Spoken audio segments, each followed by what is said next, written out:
I just want to ask you guys: would you rather fight a million snapping turtles, right?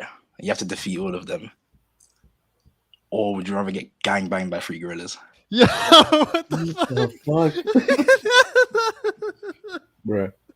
What would you rather do? Hold on, hold on. 1,000 Hold snapping on. turtles, but you have to defeat them, and they know where you are at all times, or you're just gonna take 6 minutes of embarrassment Bro, and go on about your day. I think maybe the snapping turtle. I can't. Yeah, I can't count those. Yeah, I rap with that, bro. Fuck that shit.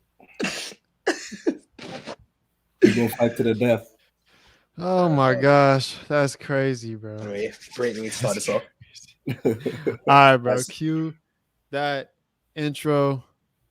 Wait, wait for it. Wait for it. Bang.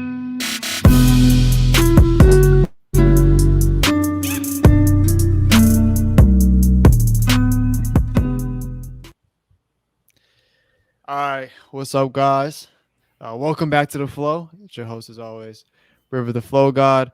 With me today, I have two very special guests. We have Daniel, aka DJ, uh, as the Americans call him. What's good? What's good? What's good? And we also have TK in the building. what's poppin'. My second appearance. Yes, sir. Yes, sir. Today it's gonna be a Dr. Stone versus Demon Slayer debate. If you guys would like to introduce what you guys will be debating to the people. I'll be taking the side of Doctor Stone. And yours truly will be taking the side of Demon Slayer, one of the best animes ever made. Goodness gracious, man. Going on for Whoa. the heat. Hey man, hey, and I'll be the judge, non-biased judge here. You feel what I'm saying? I promise I will be non-biased. Let me swear under oath or some shit. I River the Flow God will be a non-biased judge. Looking at us, okay, but all right. So you guys should know the rules by now, but fuck it. I'll go ahead and explain the beginning anyway. So the rules are, hold on. Okay. The tweet has been sent. The rules are going to be basically these two are going to be debating between Demon Slayer and Dr. Stone. And I'm basically going to judge based off who I think gives a better argument in a non-biased way and what show I'd rather watch, assuming I had never seen the show, even though I've seen both. So yeah, it's real simple. It's real simple. They're basically going to start out with their opening arguments and they get into a back and forth on the matter. It could honestly go either way here. I mean, I'm very interested to see the points these guys are gonna make. So, shit. DJ, you can go first. DJ, you can go first. Oh, Actually. okay. If you're just gonna let him go first, I was gonna flip a coin, but I bet. That's fine. You can go first. All right. Well, okay, guys.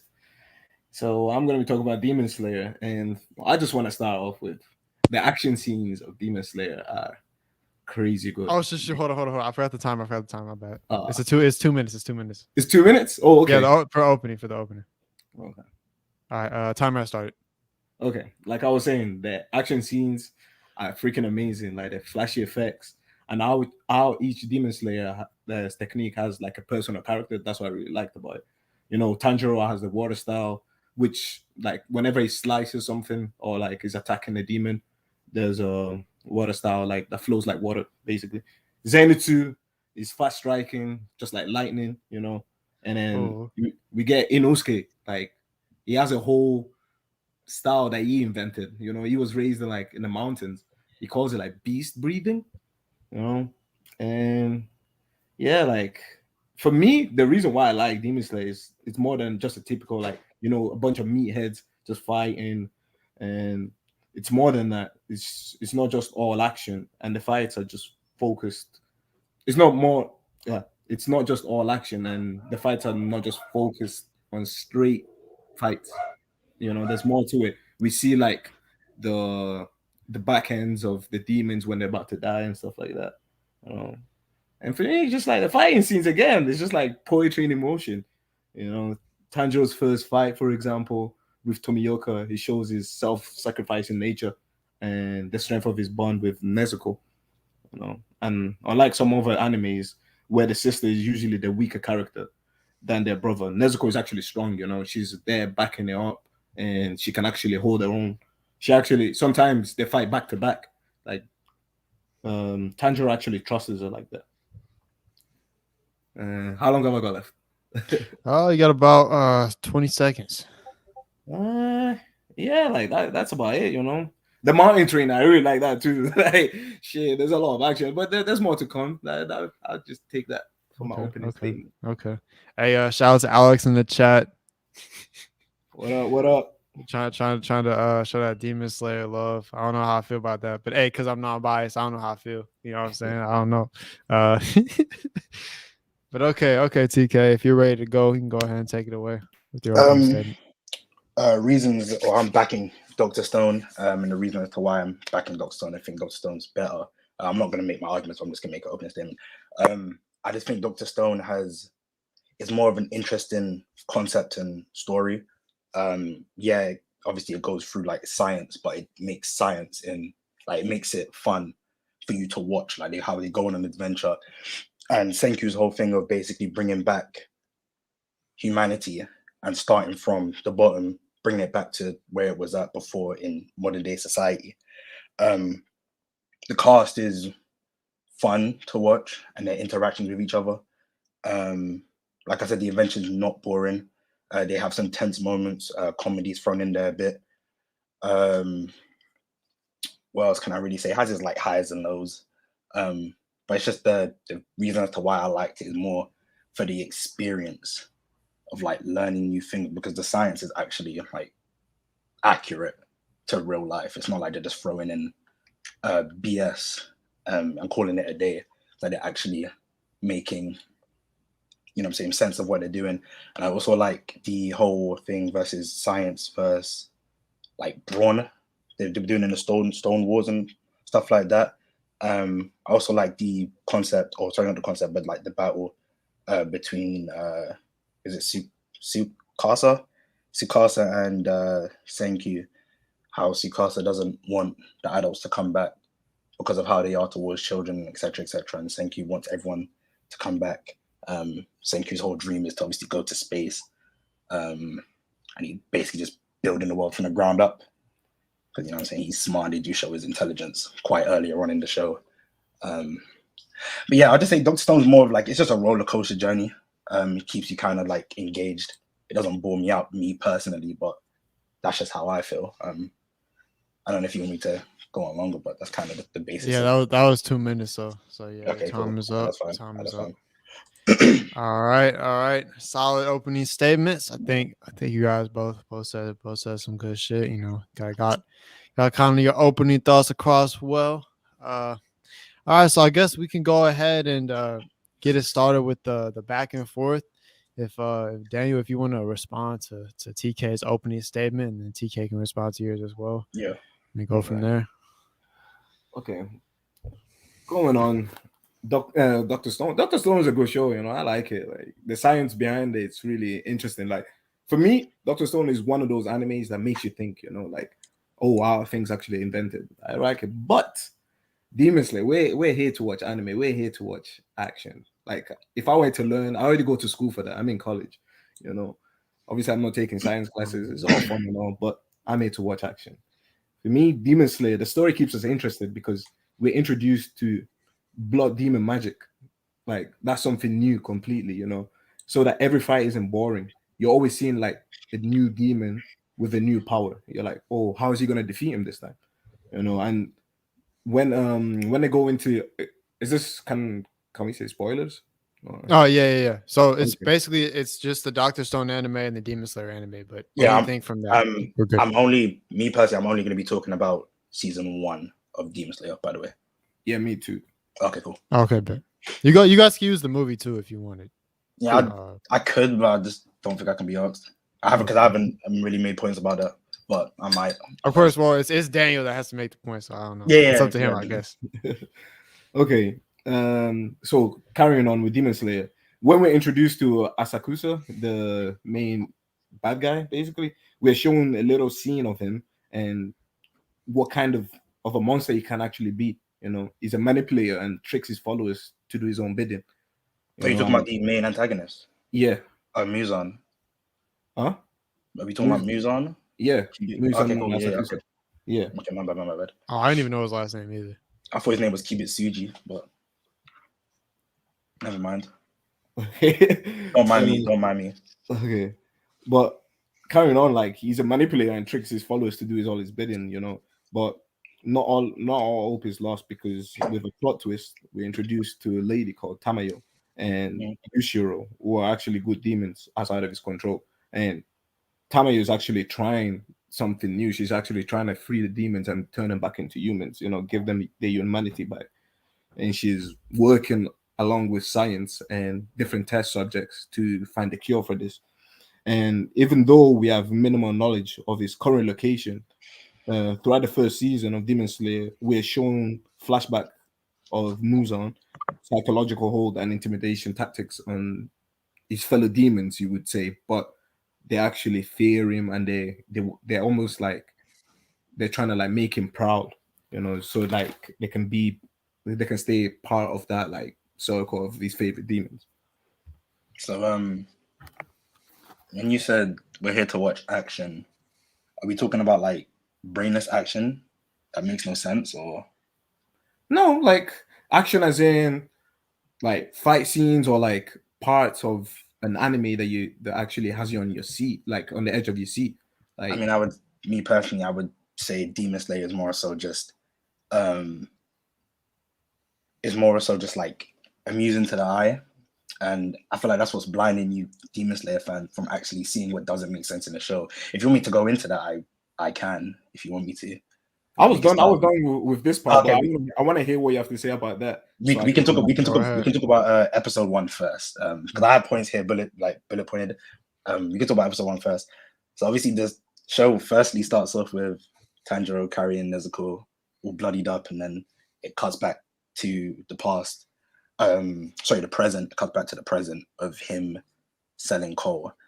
Now my problem with this is that if the show kind of has to like start with showing something from that takes place in the future to get you hooked, then it kind of worries me about the confidence of the writer, me personally. A show that I'm gonna just reference but not talk about, it's a more recent show that I've watched, Tokyo Esp. It does that. Spoilers for anyone who hasn't seen it, but Tokyo Esp shows events that happens towards the end of the show and shows you all the characters that's there. So anything prior that happens throughout the whole show is basically null and void, and it just doesn't matter. Because I personally think so like they show Tanjiro having an ideal life just for his family to get packed up in a few minutes later. And it's kind of like a basic premise, which isn't bad. You can use basic premises, but it's just the way you execute them, and I don't think Demon Slayer executes them well. They make it seem as if he's gone for like years when he's going to go sell coal, and he's literally just going to be gone for like a day, probably max, only because when he's leaving and going back, it's dark. So obviously, we'll get to that in a minute. But they introduce the family as like lovingly as possible. We know that the family means everything to him, and they're trying to, build them up so we feel some type of emotional bond with them. But I just can't seem to do that since I haven't known them whatsoever. The dialogue is simple. I don't know any characteristics of the brothers and sisters. All I know is that they just want to go with them, and then he comes back and then they all just clapped off. The deaths are gruesome, but I generally can care less because I just don't really know the characters like that. And that event is meant to shape Tanjiro for what he kind of like believes in and fights for the rest of the show, but I generally just don't seem to care because I don't know the characters at all. Okay. I don't know if you want to. Yeah. Okay. With that, I see what you're saying and where you're coming from, but at the same time, like when a writer does that, it doesn't mean that the show is going to be boring. It almost like brings you in, like, whoa, no, what the fuck happened? Like, let me say. Sorry, my bad. Like, it makes you think like, whoa, what the fuck happened? And then, like you said, we don't really know much about the brothers and sisters, but throughout the whole anime, we see parts of the brother and sister. Even at the last episode, we see what like their family was like, and for us to like see that, oh, Nezuko is actually imagining that her family is still alive, and even though she's a demon, she probably doesn't even have a clue that they're dead. but she sees them like still like, or whenever she sees someone who's like a young kid or like a young girl, he imagines, oh, this is my brother and sister, or this is my mom or little brother.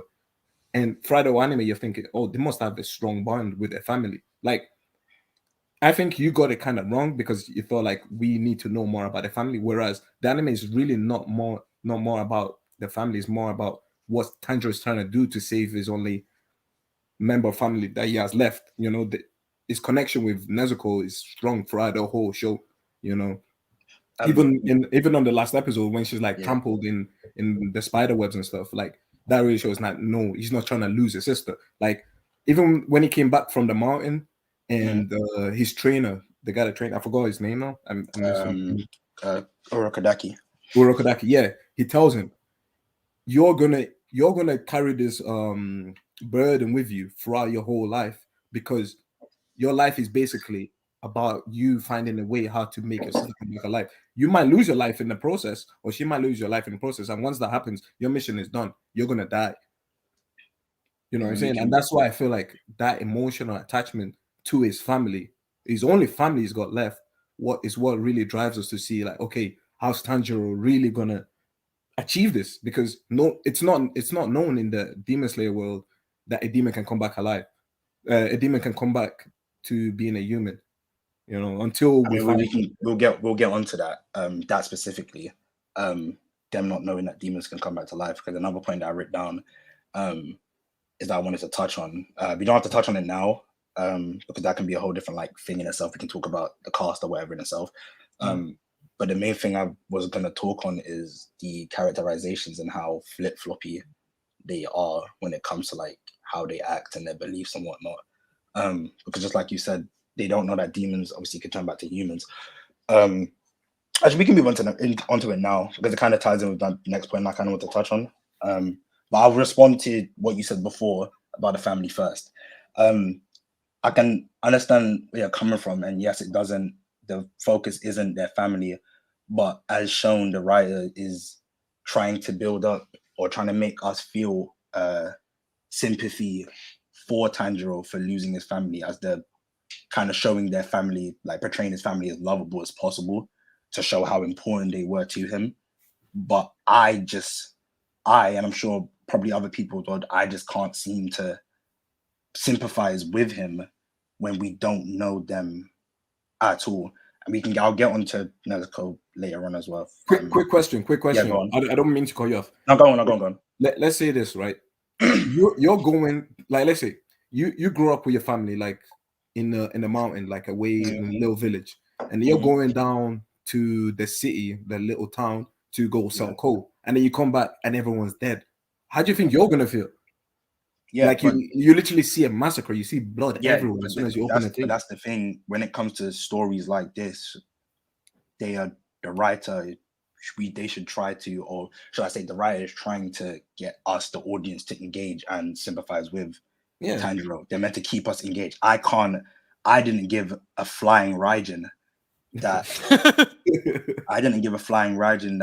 his family, you know what I'm saying, got clapped off.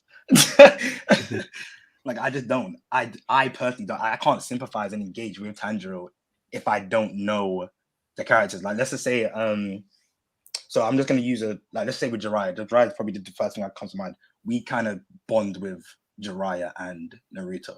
So when he dies, we understand what happened, like how Naruto goes through his little character arc afterwards, and we understand Naruto's beliefs of like the whole cycle of hatred and whatever, right? But with Tanjiro, obviously because the death of his family shapes him as a character throughout the whole series and what he kind of like believes in and fights for. But I can't engage with that if I'm not, you know what I'm saying, engaged with the family. Like, I understand, because even he sympathizes with demons, and we'll get onto that in a minute, which I don't see that as the same demons that tried to kill him and take his sister away, the only family he has left, like you said.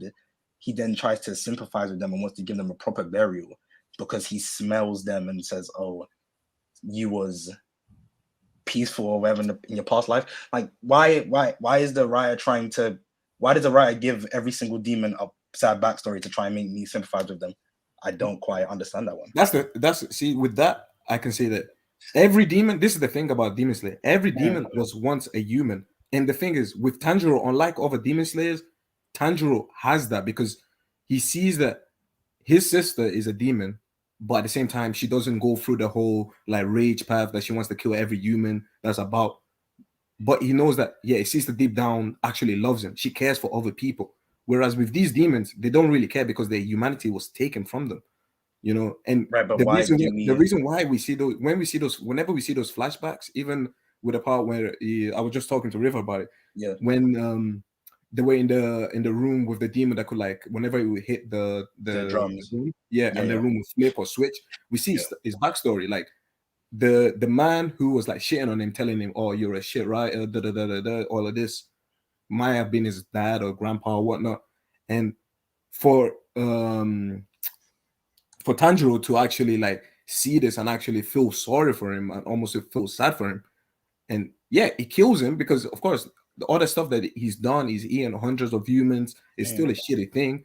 But deep down inside, the guy was a human before any of that. So that's why, Right, like, yeah, but that's why whenever he slays them, he prays for them because he knows these people really, these demons had a humanity but before they became the thing demons. is about the thing is, I would accept that if there weren't demons that don't eat humans. We've met three of them: Nezuko, Tamayo, and Hmm. the little Jit, her nephew, or whatever. I forgot his name. I'll be real. But we've seen them that they fight the urge, or they don't. I don't know if there's more.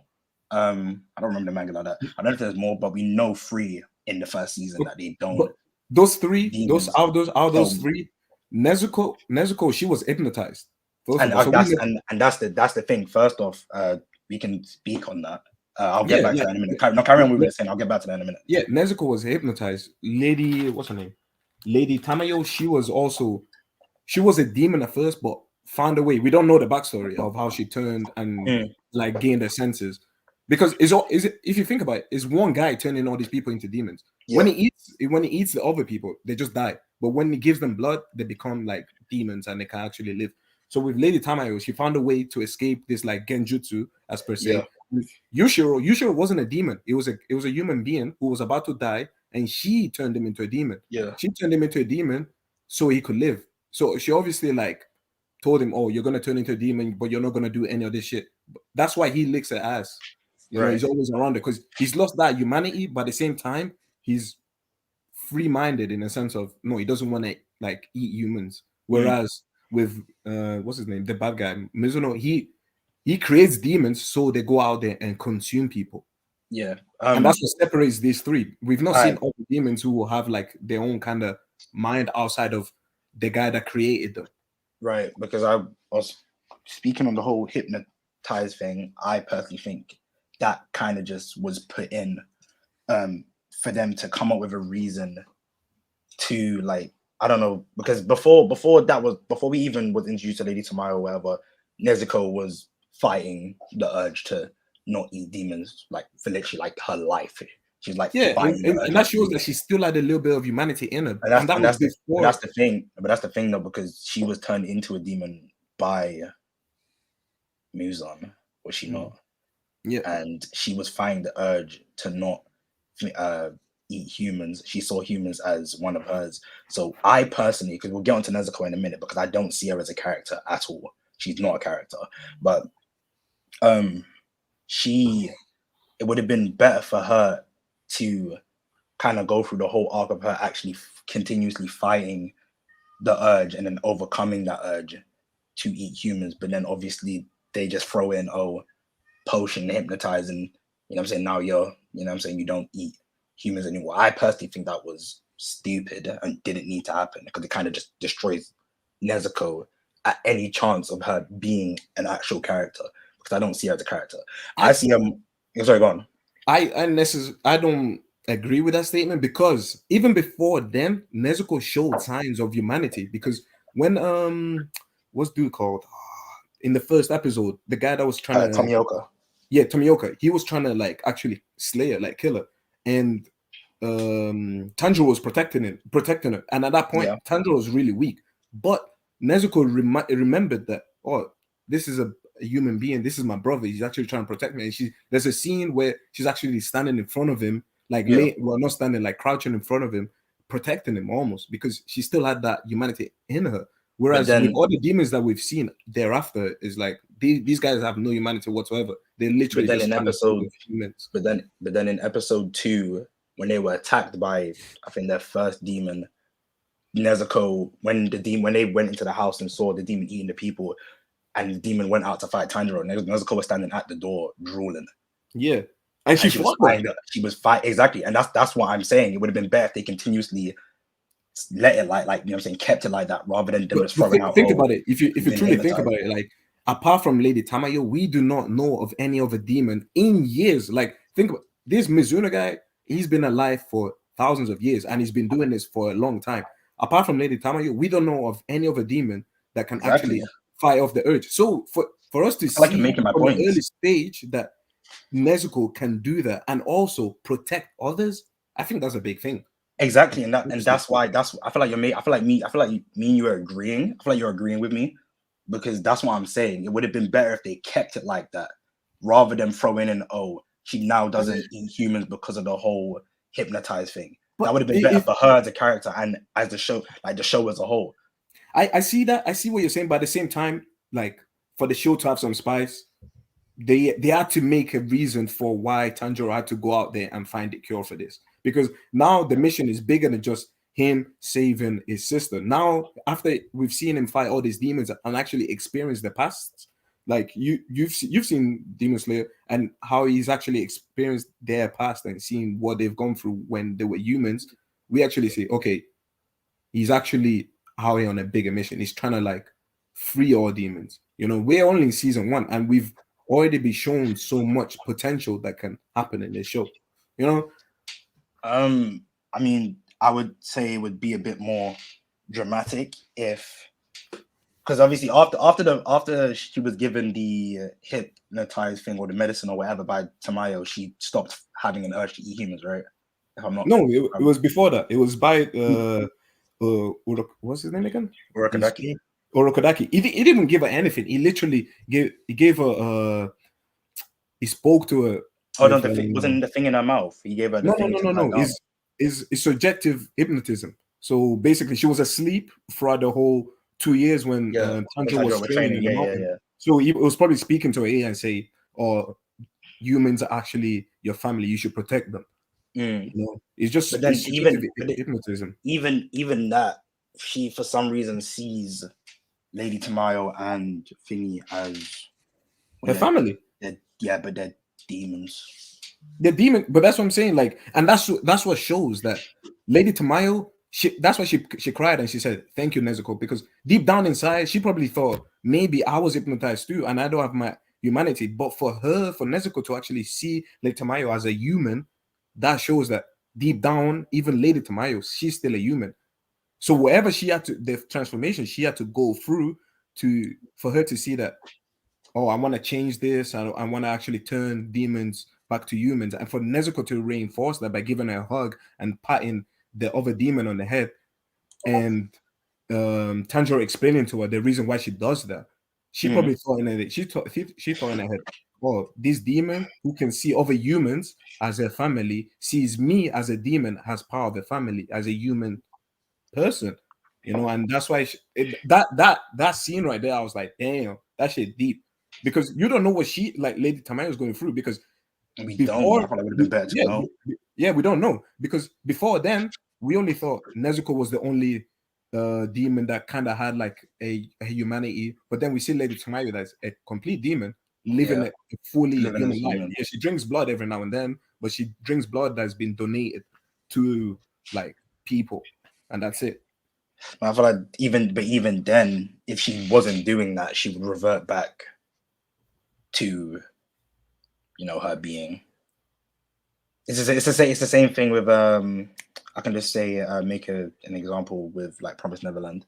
If we know if the demons don't obviously have a repeated source of the blood or whatever they drink to keep them in their, you know what I'm saying, more polished state, they'll revert back to them being wild beasts. Yeah, but I just think for Nezuko as a character, because how I'm gonna explain Nezuko, I don't see her as a character. I feel like it would have been better for her and would have made her more character like if let's just say she's fighting the urge the whole time, and then it makes Tanjiro's mission to turn her back to a human a bit more like stressful, kind of, where you kind of have to like do things faster. But if you get what I'm saying. Yeah, I see what you're saying, but at the same time, Nezuko is continuously fighting the urge. That's why she has the thing in the mouth. The only reason she doesn't eat or like drink blood is because when she sleeps during the day, that's her like staying alive. I know. That's the only way. That's the only way she can stay alive without drinking or eating any humans. She's continuously fighting the urge. Plus, she's out here protecting humans and fighting fucking other demons. All right, real quick. You want to talk about Nezuko real quick?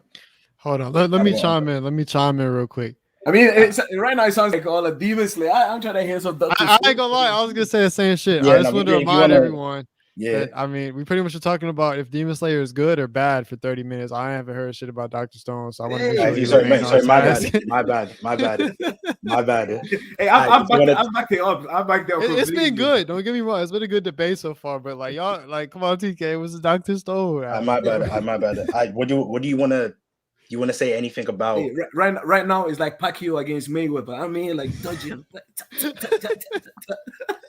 I call it. Would you like to say anything about Dr. Stone? Or what's your gripes with Dr. Stone? Like I heard your opening statement, and yeah, my thing is I like Dr. Stone. I enjoy the science behind it and all that. But again, I feel like it's always a recurring theme, and it has no deep message behind it. The basic whole point of Dr. Stone is these people got turned into stone, and now the one smartest guy in the world is trying to like bring people back to life. Okay, whoopie doo. You know what I'm saying? Like every episode we see is this guy coming up with a new invention that was already made, which is cool as fuck because he goes in depth of how to actually create things. And I'm like, damn, like this man's smart as hell. But what more to it? Like we don't see nothing deep about Dr. Stone at all. Like there's no message behind Dr. Stone. Whereas I feel like Demon Slayer has a message. Demon Slayer has a message behind it, behind the whole anime. I mean, I would say, if anything, like Dr. Stone is more so, it's kind of like the journey, to where it's like, okay, cool, yeah, inventions have been made before, but it's showing you step by step how they get to the end result and the interactions between every single character that they meet throughout, how they, you know what I'm saying, contribute towards that. Like we see Senkyu and what's bro's name? Like that's just a basic storytelling for me. What's like bro's name? Like, okay, you're gonna go on an adventure, you're gonna meet people in between it, and what else? Like Demon Slayer goes through the same thing, but we find out more. Like we see about the demons' backstories, like actually Tanjiro growing from being a bitch in the first few episodes, and then once his trainer like tells him, bro, you need to straighten up, you need to like actually be more decisive. At first, it was hella indecisive. He couldn't like kill a demon that was stuck on a tree. But then he went through a training and he was like, nah, fuck this. I'm trying to like save my sister. If this is gonna be it, if I'm gonna die through this whole journey, I'm still gonna go through with it. Whereas with Dr. Stone, like, what more? Like, I mean, we see adventure. You're gonna meet. We see like the foundation for everyone's character when we meet them. Like we get obviously at the start, the way how Senkyu and what's bro's name? His best friend. I forgot his name because of a T, I think, or something like that. I don't remember his name. But we see like how they're introduced. Senkyu's introduced as kind of like a laid back, kind of like cocky, but sometimes kind of like I don't want to say dehumanizing, but what's the word where you kind of like bring someone down? Not degrading. Like I'm just gonna say cocky. I'm just gonna stick with that because I can't really think of the word. But he's kind of seen as like cocky, and he knows his friend. I forgot his name. I'm gonna need to search up his name. Give me a second. I'm actually gonna need to search up his name. He's gonna kill me if I don't know. Internet work, please. But yeah, I'm just gonna whilst I'm doing this. So we see how like the way they're portrayed or shown at the start, and then as we're introduced to new characters, we get to see like more so their backstories, like with his name's not Glenn, the magician guy, because he what was his, oh my days, I'm gonna kill myself. I'm just gonna, no, because that's second season, I can't talk about that. I was gonna talk about You Kusaka. can. I can talk about Stone Wars. Yeah. Okay, all right. So we talk about I think his name's Sakasa. Hey, unless Daniel has a gripe with that. Yeah, I Dan, was if under you the if you don't impression if we you don't were. if you don't want me to talk about, I mean, this is my thing. Like You we've can only talk seen about the one- movie. Like, this is what I'm gonna say. We've seen Yeah. one season of Demon Slayer, and like I'm like, bro, there's so much they've shown us, and at the same time, there's so much we haven't seen. Whereas, how many seasons has Doctor Stone had? 2. In 2 seasons. Yeah, but the second one was shorter too, though. So that too. But like with 2 seasons, we already know like where the gist is going. And towards the end of season 2, we're told that they're going to America or some bullshit. I'm like, bruh, freaking we don't even know who the 12 highest ranking officers are. We've seen them, but we don't know what they can do. Nothing. That shit's got me hyped. Like talking about the movie in Demon Slayer 2, one of our favorite characters that we see from like early is killed in the movie. How do you that shit? You're talking about the same character that we saw for damn near almost like 10 episodes, and then he died. Yeah, so we could talk about go ahead and talk about second season and the movie. That's fair game. Yeah, I'm not gonna touch like the episode because I haven't watched the second season. The only thing I can do is talk about from what I remember reading. Oh shit, you haven't? Oh, okay. No, because okay, I'm not. After have read season it, 1, though. I got I read Demon Slayer, and after that, when I worst read I've probably ever had. You mean Dr. Stone? Watch it. No. Wait, Demon Slayer. so you didn't watch? I mean, you didn't watch the second season of Dr. Stone, but you read. No, I read. I read Demon Slayer. I didn't read Dr. Stone. I'm an anime only for Dr. Stone at the moment. Oh, okay. I got lost. My bad. You're good. Yeah, no, it's fine. So I'm not gonna talk about the second season. I can, but only from what I remember in the manga, which is not much. Yeah, the second season's barely started, so I wasn't gonna include that. Yeah, Plus Daniel hasn't seen it, so yeah. So I'm just the movie. I'm not gonna tell you. Talk about the movie though, Daniel. Okay. Then we're good. And we got that cleared up, I think. Yeah. Okay. I'm not gonna talk about the manga. Anything. Also wanted to touch on like over the length of the first season, Tanjiro shows he's willing to give his all to protect the people he cares about, and it's kind of impresses like Inosuke and Zenitsu. You know, at first Inosuke wanted to like kill him. He thought, "Who is this guy headbutting me?" And I'm here falling asleep because he hit me that hard. You know, and Zenitsu at first he was a little bitch, but when Tanjiro was going into the house, he remembered that Tanjiro said, protect this box. It means more than me. It means more to me than my life. Something in those lines. Anyway, Zenitsu actually remember that, you know, and we see him like he was one of the first ones to come out. Him and the kid that he saved. And when it comes out, he knows there's something in the box. He knew that there was a demon in the box, but even then, he protected the box when Inosuke was trying to like kill whatever was in there. You know, that's how much of an impact Tanjiro had on him. You know, it made Inosuke change. Like Inosuke was like some hot-headed demon slayer that was just out there to just kill any demon.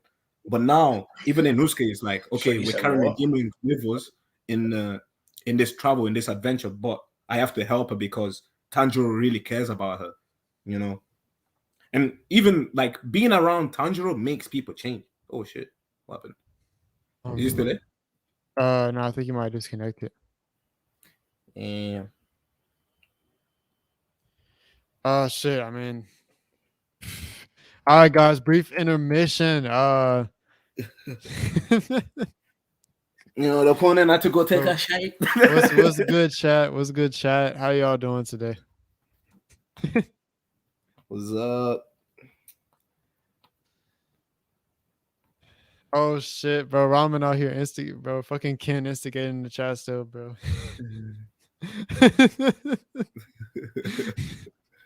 Who is that? Who's called us Ramen? That's another one of my boys I met on Twitter. He knows TK too. Oh, okay. Yes, sir.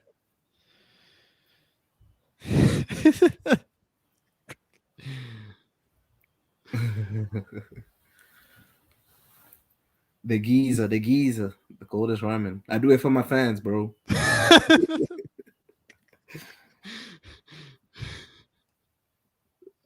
Bro, TK, bro, where are you at, bro? He left mid fucking fight, bro. What a guy. He probably got disconnected, right? This fucking Alex said, "Did we win?" Did we win?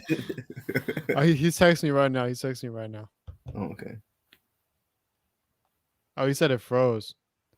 He said his computer froze. Damn.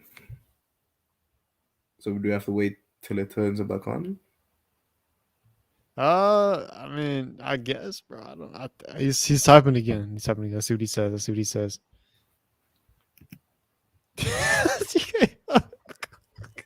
TKO, we won.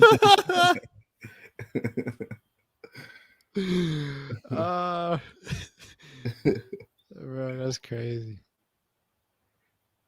But I was in a whole flow right now.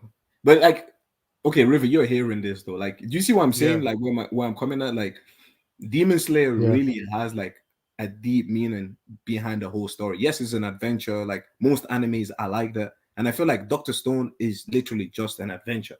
Like we don't learn anything from it. Like I can't relate to Senku because this guy is a genius, is a prodigy, and I'm like, okay, he's smart as hell, but what else does he provide? Yes, he's a good friend. He's cocky as fuck, but Hey, the debate isn't over yet, though. Just so y'all know.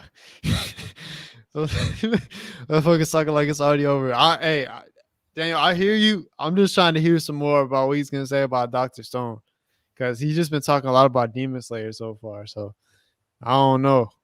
like I want to see what he has to say because I've heard what he has to say about Demon Slayer, and I get what he's trying to say. Like they should have pushed harder for like Nezuko to be more of a demon and Tanjiro trying to help her out, like fight those urges. But I feel like the story is bigger than that, you know. Like there's a whole message behind it, especially when they introduced Tamayo. You know, shit, we don't even know where she's at right now. We just know that he just sends her like blood samples and she's doing her shit. Like you know, we don't know like in season 2 or season 3 what she might have accomplished by then. Hey, this just means more you can be completely objective on who wins the debate because you haven't seen either of them. So shit, I mean, you know what I'm saying. But yeah, TKO is crazy.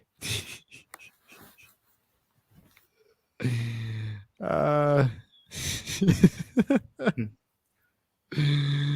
my gosh. Oh shit! Can you ever seen Dr. Stone? Damn.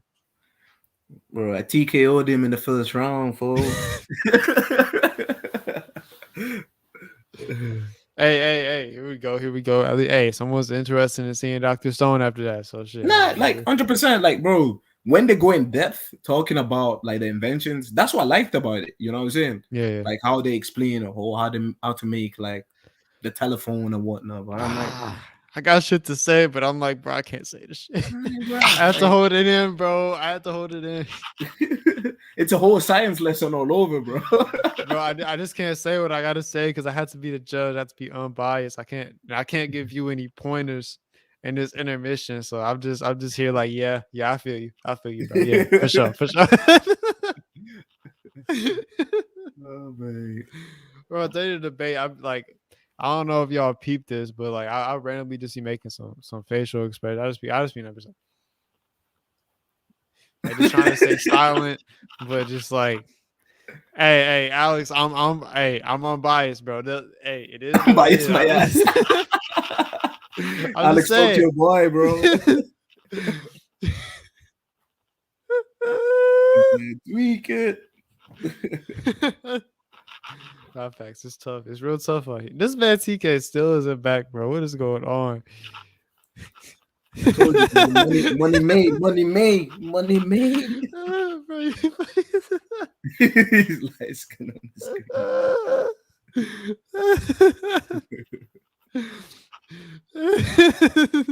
Hey, yeah, I knew someone had to be seeing him. I knew someone had to be seeing him. Bro, Alex, bro. Hey, Alex. Hey, I'm gonna ISO you real quick. I'm gonna ISO. Hold on, let me ISO. Alex, suck my dick. Okay. Oh, man. Alex, you gonna let him talk to you like that, bro?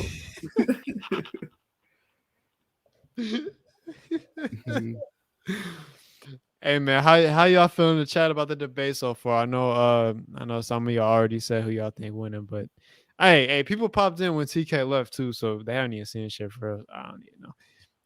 Just to catch y'all up, we basically just been talking about mainly about Demon Slayer, and they getting weak in the chat. Okay, we basically just been talking about they've been talking about Demon Slayer, like what TK been giving his gripes. Daniel's been hey,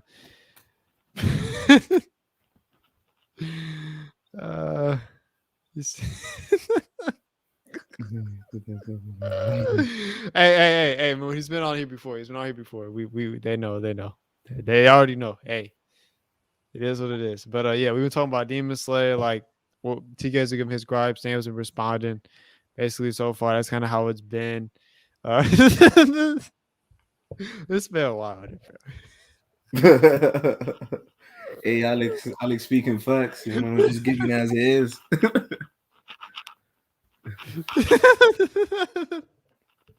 Hey, y'all motherfuckers are hilarious, bro.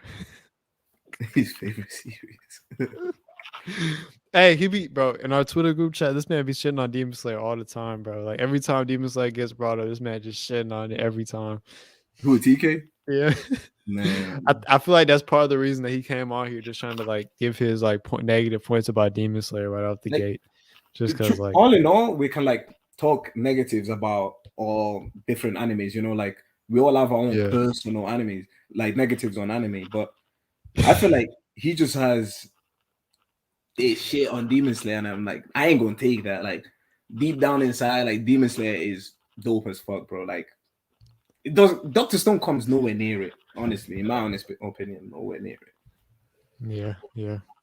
I mean, hey, bro, for sure, bro. I can't say nothing, bro. You know, I'm just here, bro. I don't know. It really could go either way. I don't know, bro. I mean, they both got their good things, and they got negatives. There's a lot that's said in each anime that the animes are very, they're very much anime. They do stuff. Very much so vague, bro. Hey, that's fact. Okay. Oh shit. Hey. He said a solid B minus. I don't know, bro. I don't know, bro. Maybe about that, bro. it We only could see one be. season, bro. It could be. I don't know. I don't know Yo, what to tell you. Maybe. whenever Not. someone tells me that Demon Slayer is trash, I just go, Hey, a B name minus me, is good. That's good. That's still good. bro. That's I'm still like, good, in my name opinion. me what those other Asheras can do. Hey man, I don't know. You know Hey, what I'm saying? again, Like we just gonna have to see, that's bro. my biggest thing. Like for you to say something is trash, you must know in depth about the whole story or what's going on or the different characters. That dude said they anime. That was from earlier when I was like, they're both anime. You feel me? I don't know. Anime, yo. TK said my computer is not trying to cooperate. Should be 5-10 minutes. So it looks like we got about a 5-10 minute intermission left. He's not able to refresh his page. Currently, he's going to restart his computer. So oh, that's interesting. I want to hear what you guys say to this, Daniel. What do you think about this? Like a fairy tale type to me. Hell no! Hell no, bro. Yo. No. You can't say it's the same because this is my point. The reason why Fairy Tail was good at start, like I used to watch Fairy Tail a lot until they lost me. Where like it started becoming too. What's that word? Like they were doing too much with it. Like they were striding away from the actual story. Like you started seeing like different characters coming out of nowhere that had no fucking thing to do with that whole story as a whole. I mean, Nah. Fairy Tail was a D. You said B minus for Sheesh, he Demon said a Slayer. I think D. Fairy The Tail was a fairy D. tale hate. How y'all feel about that fairy tale hate, chat? How y'all feeling about that, bro? It feels weird saying. It Solid D, feels. bro. I'm out here saying chat, bro. I feel like a real streamer and shit. You feel me? Hey, Ken said, what we watching right now? For me, shit, what am I watching right now? I'm watching Bleach, and I started Heike Monogatari. So Bleach is cool. I'm almost caught up to the anime finally. So I'm gonna be caught up by the time the anime comes back. So we hype about that. Uh, okay. Pause on that. This Win every fight, love kid. Fairy Slayer. Fairy Slayer. That's hilarious. That's hilarious. Yes, sir. Yes, sir. You do love to see it. Yeah, bleach that heat. And then I'm watching ReZero too. I've just been on and off. And then all the a bunch of seasonal shit I gotta catch up on. So what about you, Daniel? What you watching right now, bro? Yeah, I'm trying to still watch you, bro. Like it ain't grabbing me as much. Like, Oh yeah, I gotta get on Talk to P too. I'm gonna get on that. Trust, eventually. Cause you've been hopping it up. So I got to. who Um lost one, bro. He been hopping up for a minute. Talk to P Destiny. is that a new So I anime? gotta check it out. Yeah, it's from this season. Yeah, Oh, yeah. I've seen the animation is clean, but okay. So yeah, how far into you? I was just gonna ask that. I'm far into you. Yeah. What did I get up to? I'm still at that tournament. Like they're about to fight freaking what's that dude called? The dude that be like using this is only like 5% of my energy type. That guy. It's a I'm girl. still So Yusuke's about to fight him right now. Are you saying? no, like Yusuke is making his way to the Oh. place. Yeah. Oh, okay. So back from the wait, so he just underwent the wait. What happened before that? I'm trying to think. I'm tripping. Old lady died. That's it. That's either Yeah. there wasn't something in between. Okay. My bad. For some reason I was thinking there was. Okay, yeah. So have you seen the first fights yet from like his group? His Or is group? that No. okay, that's so what I'm saying. that's gonna happen. Okay, That's about got to it, got it, start. got it. Yeah. Got it. Perfect. Okay, he said wait till after the tournament, you'll love it. I mean, oh wait. Yeah. I think the tournament's heat. It's I don't know, man. I mean, you still got the conclusion. So the conclusion does do a good job of like summing it up overall, and like it kind of gives you a different outlook on it. Because I don't know, like don't get me wrong, it was definitely the tournament was definitely great, but I feel like the ending definitely brought it up even another notch to me. It's just like seeing kind of everything and how it was put in place, basically. So I mean, that was pretty cool. And then like, yeah, so I feel like you'll definitely The enjoy reason, it. the reason why like I don't rate Yu as highly as other animes I've seen, especially from one of the older animes, is okay. I kind of like the story where it's going, but it's the fighting scenes, bro. They're so like there was a scene I was gonna literally record it and send it to you. They were literally doing the same move and like what's that word? They put it in the loop, so it was literally like right punch, left punch, kick. The guy would be dodging right punch, left punch, Ooh. kick, and I'm like, bruh, Are you what the talking about fuck the is knife this? fight? The Huh? knife fight? Is that what it was? The knife when they No, were it's just had their most of the heels on the fights knife? to where I'm at so far. Like, there's Oh, never okay. any like nothing new in between. See, like when back in the days on Dragon Ball Z, when they would just be like throwing hands, literally Yu Yu Hakusho does that, but like on repeat. And Dragon a Ball Z guy did that comes too out sometimes. They did it and he too shoots like a sometimes. laser beam, and I'm like, okay, he changed it up now. They did that You know? too. They did that too sometimes on DBZ. Come on, they did. Yeah, no, they And did. then they had the scenes where it would just be like fucking pops in the sky, just. Blah, blah, blah, blah. Yeah. I mean, Hey, hey, you's not hey, doing that. hey, I mean, hey. shit, it does. I mean, I don't know. But what I can tell you about It that is about old. It is DBZ, old. DBZ took it to a whole other level, bro. Come Yeah, on, like DBZ's fighting scenes are like legendary, bro. Like that's everybody true. can That's tell true. you about Frieza versus Gohan, Cell versus Goku. No. What? I'm tweaking. Frieza. I said it backwards. They're both I'm versus. like, hold on, what?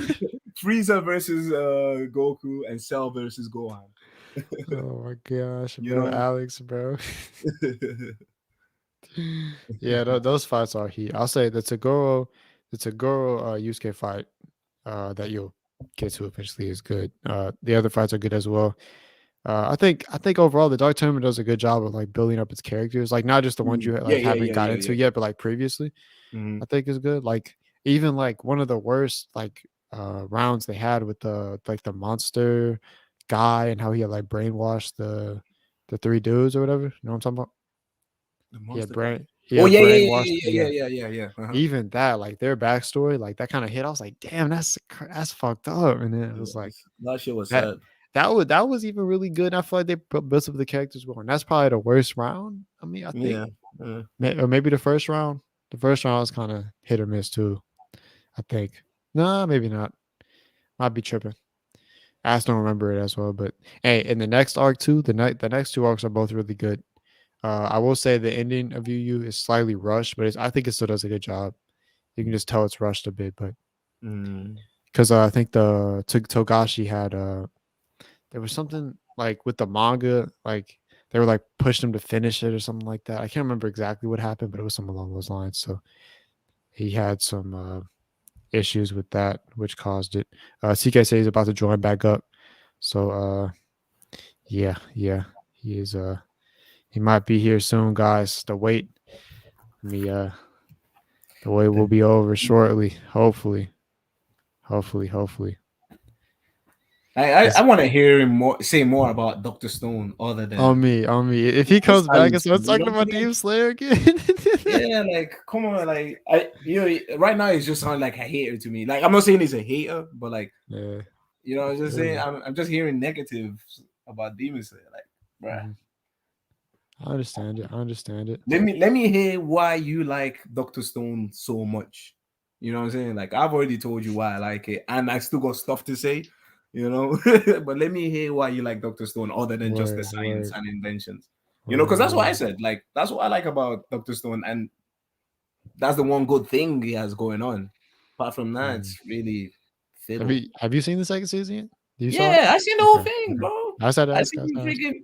I seen that weak ass fight at the end too. Come on, bro. Ain't no way Sukasa No, should no be. comment. No comment. I don't know. It could have been bad. It could have been good. I don't even know. You know what Yeah. I'm saying? I don't know. Yeah, facts. He does. Yeah. Yeah. Yeah. Imagine TK having to judge this. That'd be something. Yo. Be like debate over. Hey, I We mean, just start. I'll throw a few jabs here and there at Demon Slayer, but that's just because it's fun to do so. But I'm unbiased, like I said. I just Ooh. Oh, quick one about Yu Yu. Remember when I said yeah. like I see the resemblance between Yu Yu and Hunter X? Mm-hmm. Bro, remember dude with the freaking yo-yos? Uh The little kid? Yo, that oh is yeah. basically that is freaking what's Like his name? Kill's ability. That's Killboy, bro. Yeah. Yeah, that's true. That's I true. was like, It what is the fuck? similar. Because I'm watching like Hunter X again. Like this is like the third time I'm watching it. Yeah. And I'm just like, bro, this man is literally Killua because he's cocky too. And then when you told me that the writers are the same, I was like, Mhm. yeah. Yeah. I feel like you can tell, like, especially the way he develops his characters I feel like it's somewhat similar. Like Togashi, like if he wants a character to be good, they're gonna be good as fuck. Like Yeah. you can't miss, bro. You just can't, bro. Yeah. Like I feel But like yo, Hunter X is just on a whole other level, bro. Oh my god. Bro. I Nah, don't bro, know, bro. man. Bro, listen. I'm watching Hunter X again Hey, for the facts, third facts. time, and I'm just like, bruh, what went through his head to like it's just crazy, bro. Like the king, like itself is just unreal. Mhm. This man kills guys just by slashing his tails around. Nah, Like, yeah, what the yeah. fuck, bro? Shit. Mm-hmm. I mean, for me, I feel like I don't know, bro. I mean, hey, if y'all want to know my feelings on this, y'all can go. What? Oh, damn! I was debating for Hunter x Hunter in that debate. Damn, I did debate for Hunter x Hunter. See, bro, your subconscious is telling you, bro. Hunter X is I better. forgot, bro. Hey, I would disagree. It is better, but like literally, Hunter x Hunter is my third favorite or not my favorite, but third in my top 10. Mm, Then Yu Yu Hakusho is my fifth. So it's like Mm. it's very like close. yeah, it's very close, very close. I feel you on that though. Hey, appreciate you, Moon. Thanks for tuning in, bro. Much appreciated. Hey, y'all stay tuned. We might have some working up soon. You know what I'm saying? You know, your boy might be on another podcast soon. You feel me? But y'all see that. Yeah, definitely W stream. Yes, sir. Shit. He's he said my computer ain't ever done this before. It's not trying to see me win. His computer knows, bro. It's like you're talking shit, bro. Bro, Hunter needs to come back, bro. How is Bleach Oh, gonna bro, come back who and you Hunter isn't? telling, This shit's so bro? painful. Yo, who, man? Oh, fuck that show makes me depressed, bro. Because Yeah, I spoke to a facts. guy, one of my friends that actually reads the manga, and he told me like the manga goes way more in depth. Like, do you know where the ants came from? The Dark Continent, right? Yeah, and Can I apparently, get like, into that? yeah, it says like they're just ants. So imagine like all the animals or like other creatures from the dark continent, how bigger they are, like how much stronger they are. You know what I'm saying? Yeah, I feel you. Yeah, Bro, that's gonna be very interesting, bro. Man, I just want it to come back so bad, and like man, the manga's still on hiatus too, though, bro. So it's really? yeah, like Fuck. the manga been on hiatus for like 3 years, I think, bro. Yeah, Like I looked it up, man. It's like a guy actually keeping count of how long it's been that shit out. is so sad. 'Cause I remember, I think just or maybe it's been 2 years. I think it's been 2 years because I think just like a few weeks ago, it had been exactly 2 years Wow. since the last chapter was released, which is sad. I know Tagashi's had some health issues, so I hope he gets well soon. But man, if he's not able to get it done, that would really suck. I Bro, one mean, thing I have to say, what's his name? The dude that writes Togashi. it. Togashi. Tagashi, if you're watching this or hearing this, before you die, just give the script to someone. Just tell them what happened. We gotta find out. Just do it for the fans. That's kind of wild. Don't be selfish. Don't be selfish. Don't go out like that. Yeah, that's wild. Yeah, I'm just saying, bro. I'm speaking for the people.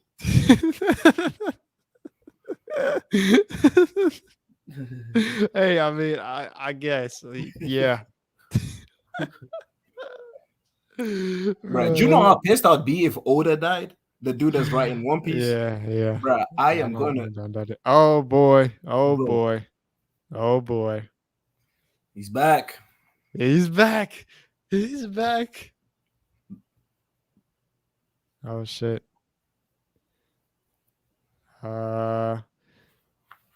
TK, are you here, bro? I don't know. I can't I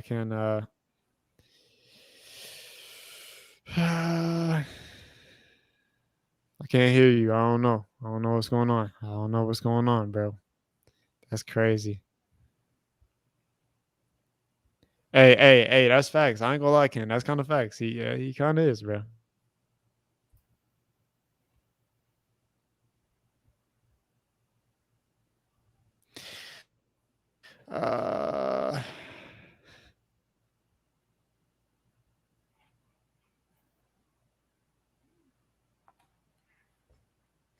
Shit. Okay, TK, bro, what's going on, man? I don't know if you can hear us or whatever. Just send some sort of message. Let us know that you're alive. I don't know. That's crazy. Hey, make sure. While y'all here, fuck it. Go follow your boy on Twitter. You know what I'm saying? At the Flow River. Go follow me there. I've been haven't been doing spaces like that recently, but I'm gonna get back on that. Gonna start doing some more spaces, so y'all can join those. You know, see what's up. Oh, he just joined, I think, on his phone. Yeah. Yeah, it's not going. Yeah. No, computer one's not working. It ain't happening. I'm gonna try hop back in though, real quick. I mean, hey, I ain't gonna lie, you sound about the same. So I found the same. Okay, cool. About the same, yeah. So I apologize for that. My computer's never done this before, bro. I'm telling you. This man's struggling. Doesn't make Hey, no sense. worries, Not trying to see man. me win. bro. Deep. Hey, he's back. He's back. He's back.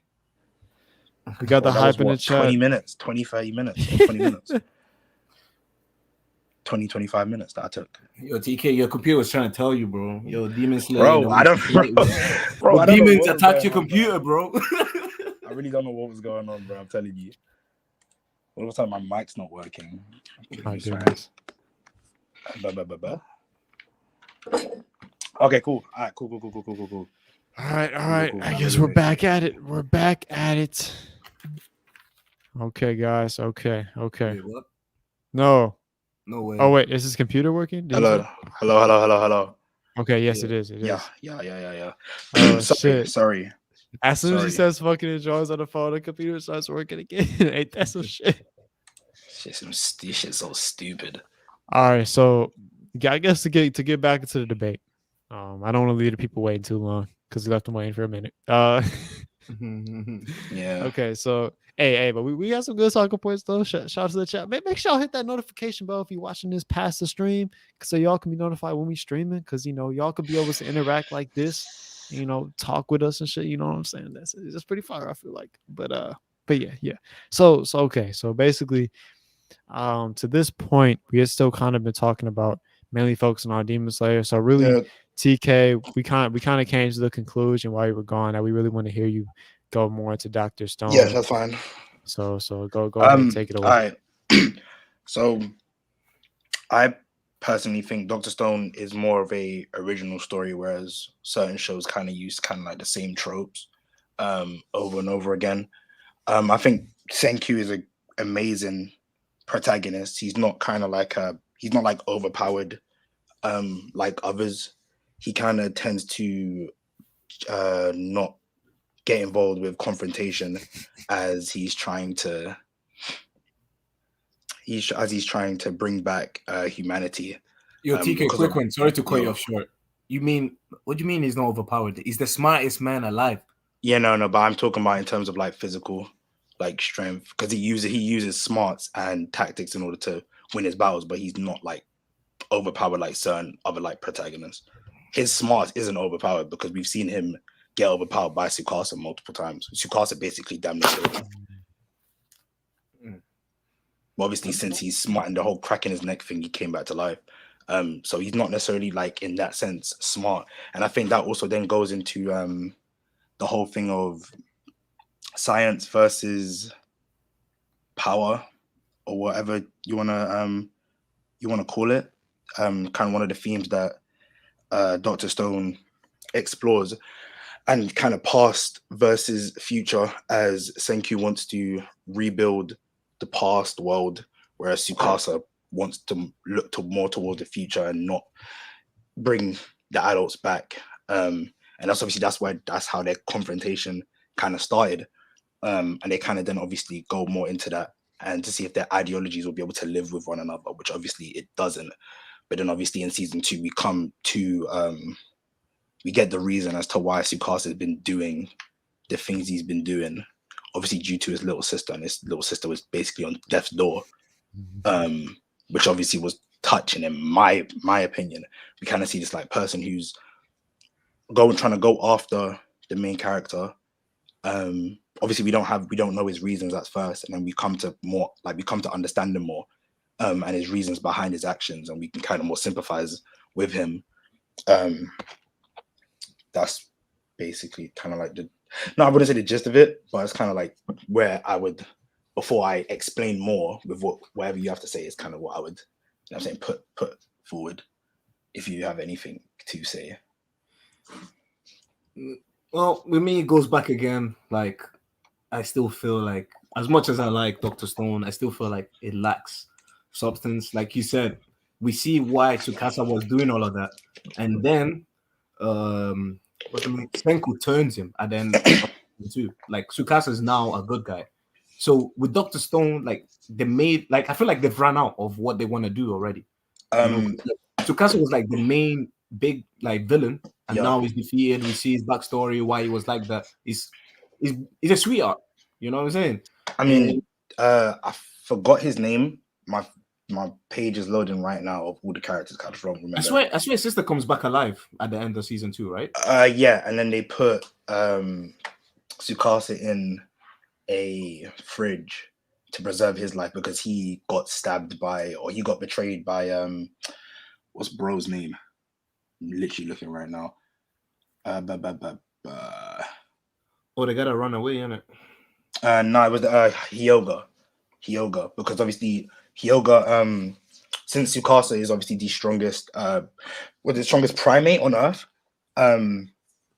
Obviously his whole plan when Tsukasa was bringing back all the strong people or people that he deemed strong to fit his society that he wanted to build.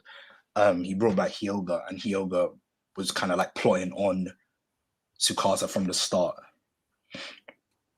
And obviously and he then, when Senku opened up to, or kind of made or kind of like came to understand Tsukasa, that's when Hyoga took his chance and then stabbed him, and then they put him in a fridge or a freezer to kind of like retain his life because there was no other way to save him. So that's what happened. So Hyoga, I think they did they not imprison him, or did he escape, or did they defeat him using science?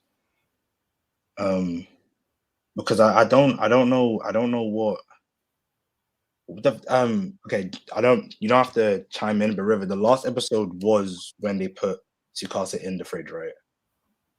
Of the second season. I believe so, yes. Yeah. And they also did defeat Hyoga, if I'm not mistaken. Yeah, it was around that point. It was like either in the episode before. I think it was in the episode before, and then the Tsukasa part was the next one or some shit. Yeah, because obviously that's the whole battle between the whole ideology battle between Senku and Tsukasa was obviously throughout those 2 seasons. And then obviously they're going to move into the next arc. So I haven't read the manga, so I can't talk about it. And even if I did, I wouldn't talk about it anyway. But the ideology that the themes that they explored in season 1 or put forward in season 1, they were able to successfully explain. And I don't think they missed out anything, because I think the story was explained well personally, or it was written well. Like Dr. Stone is just your own separate original story. Like doesn't use similar tropes as other like shonen, so to speak. But obviously they're going to move into their next arc where obviously they're going to introduce new people. Because I think the next arc, if I'm not mistaken, from the picture that I've seen over Twitter, I think it's like Pirates or some shit, when they start going over to America. I don't remember, but yeah, I think in the first season and second season it was explained very well. The story was written well. The characters, I didn't personally have any problems with the characters. I like to see the interaction between the characters and how they each bring something to the table. As you can see, Senku and Chrome, Senku and the old man, and then like Kinro, Ginro, and Kohaku and everyone, Senku and Gen, Suika. I just personally, everyone has their part to play, and it's done well. Whereas obviously, I just don't think the same for Demon Slayer. But obviously, the themes that they explored on portrayed is, I think they've finished it, because obviously Tsukasa is now in the freezer, and then I'm moving on to the next arc. But yeah. With that, I don't necessarily agree with the point that every character has a part to play. Yes, to an extent, but at the same time, I feel like, again, Dr. Stone goes through that theme, like, oh, I'm gonna fight a bad guy and I'm gonna make this bad guy my friend. You know what I'm saying? Like all the other guys that were part of Senku's like crew, they were literally his minions. Like they worked for him to like come against, like to a common goal, you know. And okay, I get that. Like, yeah, you're gonna use a village, you're gonna work with a village to go fight another village, like, which I see. But at the same time, I feel like they don't have any individual kind of, like, they don't have any individual goals, their characters. You know what I'm saying? Like, I feel like every character that's introduced in Dr. Stone is there to help Senku. Whereas in Demon Slayer, every character has their own path. Yes, they sympathize and they, like, you know, Tanjiro brings him along, but at the same time, like, Zenitsu has a whole backstory that we don't even know of. And I mean, we know about his backstory. Zenitsu. And personally, yeah, we know about his backstory. he was Yeah, but taken on by a former to Hashira. some extent, we don't know why he sleeps and then becomes like freakishly strong. I mean, that's not necessarily. I wouldn't say that's necessary. I mean, it is. That's It part of his is. backstory. Like clearly, I we mean, need to. it is kind of necessarily important, but Yeah, from what like we bro, know this of this man Zenitsu, falls asleep. Like he's fighting demons and he falls asleep and he becomes a freaking god almost. right? But Like the some shit thing, must have went on in his back, like throughout his yeah. training, to make him become this guy. I mean, Zenitsu. I don't like Zenitsu at all. I'm not gonna lie What? to you. When I first watched the show, I did, but he's just annoying. He only does. Am I allowed to swear? Yeah, yeah. Yeah. All he does is cry and bitch and moan. Okay, I'm not gonna lie. Like his now, master. let me tell you something. his Let me tell you all- something real quick. Let me tell you something real quick with that. Go on. Like Before I explain, with, go on. I feel like Zenitsu is more. He's actually. I feel like when I watch Demon Slayer, I feel like Zenitsu is like a human trapped in a Demon Slayer world because he's just trying to live. Even he said it. He said he's just trying to live a normal life, but for some reason, this old man trained him and made him become all this. Because, bro, like if you look at the Demon Slayer from like a human perspective eyes, if you see demons coming at you, you're gonna be like scared shitless. You know what I'm saying? And I feel like Zenitsu is almost like the natural guy, but deep down he isn't. I mean, Zenitsu on one hand wants to say that he wants to do better, and then on the other hand says that he's doing the best he can, does absolutely jack shit. I don't want to be that guy. I don't want to be that guy, but Zenitsu was the same guy who didn't want to go into the Spider Forest. Everything he's been taught, because he's had people in his corner. He's had people in his corner like supporting him. First, it was his master. His master put his whole into it. Obviously, we don't know as to why. I don't remember if it was explained in the manga. I don't remember because I know he had a battle with one of his friends. I'm not going to talk about that though. But I don't remember if it was explained. But his master took him on for whatever reason. We don't know why. Obviously, we know he took him on for like a debt he had to pay or something like that because something to do with a girl. Zenitsu had something to do with a girl. Yeah, hold a debt. So his master took him on. Master put his all into Zenitsu, teaching him how to be more confident. And Zenitsu only puts the things he's taught into practice when it's convenient for the plot. Like the only reason why he went into the forest, because Tanjiro already tried to make him help him. I forgot what episode it was, but Tanjiro already tried to make him help Tanjiro do something prior to the Spider Forest, and Zenitsu wasn't trying to do it, and Tanjiro got mad at him. So when Tanjiro, Inosuke, and Zenitsu got to the forest, they wasn't trying to sit there and talk him through it and force him to come. Yeah. So they left. Zenitsu was sitting there crying and bitching. And then the only reason why he went in there was because instead of him actually thinking of or him remembering the real reason as to why he should be going in there, he remembered Nezuko is with Tanjiro and decided to go in there. And if I can't feel sympathy towards someone that's like that's that. normal, bro. He's just a normal guy. So you want to put your life on the line because that's not normal. He's trying to save his girl. His whole thing. That's why he became a demon slayer too. Not even his girl. Because first of all, it's not his girl. Yeah, and I feel like that's what made Zenitsu so interesting. And he's almost interesting. Like, yeah, okay. He's a coward. Like he's not what we usually expect from like a fighter, like the typical anime fighter, like One Piece, like you got a Zoro right there or a Sanji. Like these guys are like always brave. Zenitsu is more like he was a normal guy who wanted to live a normal life. He never said he wanted to become a demon slayer, but for some reason he became one, and he obviously survived those trials. He doesn't remember himself. I almost feel like this is how I see Zenitsu's life. Whenever he's asleep, he's living like he's almost like in a trance state. Like that's where he becomes his real self. Whereas when he wakes up, it's like, whoa, what the fuck is going on? Like, shit, I thought demons coming at me from right. I would accept what you're saying if his character wasn't so flip-floppy. Like I said, he only like acts serious and does what needs to be done when it's convenient for the plot. When it's and not I feel like that's what he was put in there for. He's an offset. Because when you look at Tanjiro and the other guy, what's his name, Inosuke, like those are like what you expect. Okay, these guys are demon slayers. They're part of the demon corps because they're fearless. They're always out there trying to like they're out there to slay demons. That's what they're for. Whereas Zenitsu, you're like, okay, he's supposed to be a demon slayer, but at the same time he's a bitch. Like, how did this happen? He's an offset. You always need something like that. It's, for example, same thing with One Piece. The reason why I like One Piece because every character has their own personalities, and I feel like that's one thing that Dr. Stone really lacks. Everyone in Dr. Stone are sheeps of Senku. Not really. They are, because bro, Not the really. whole reason why they wanted to go fight what's dude called? What's the main guy? Tsukasa. Tsukasa was because Tsukasa was gonna attack him, and Senku was the only guy that could lead. Senku helped them out. Yeah, So they wanted to pay him back, obviously, by helping him. It was either that or Tsukasa was gonna Senku, come over and take over the and village. Senku did stuff for them as well. So Right. So they're literally all following Senku. And that's why I say all the other characters lack that kind of. I mean, they have their own personality. If Senku wasn't here, they would all be living their normal lives.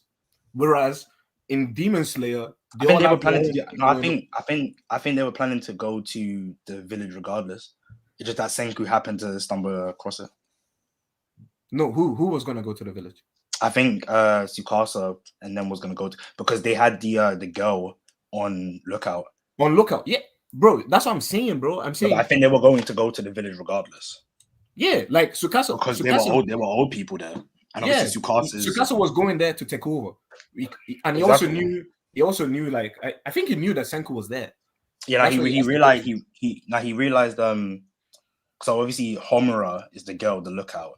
I think she had got back to Tsukasa and said obviously Senku's still alive, or Tsukasa had known, I forgot how, but he had known that Senku was still alive. And that's why he deemed that village to be a threat. Before that, he didn't. No, they were gonna. I think they were gonna go regardless because obviously Tsukasa's whole thing is he doesn't want the old people to, you know what I'm saying, exist in his new world. And obviously I think that's why majority of the people in the village are old people, to obviously fit that theme of ideologies between Tsukasa and Senku. If it was just a village of children, Tsukasa wouldn't give necessarily a damn about the village, because obviously they are fitting his ideologies, which is he wants a whole new world with just young people, and he doesn't want the help of adults, which is a pretty flawed ideology, because at some point they all grow up, but obviously that's neither here nor there. For me, okay, like, see, the main theme for Tsukasa is to have a world with no adults. Even Tsukasa, I feel like for a villain, it didn't really have like big goals. Whereas we see in Demon Slayer, Mizuna, he's been alive for thousands of years, and he's been fighting the demon core for thousands of years, and this guy's still alive. How?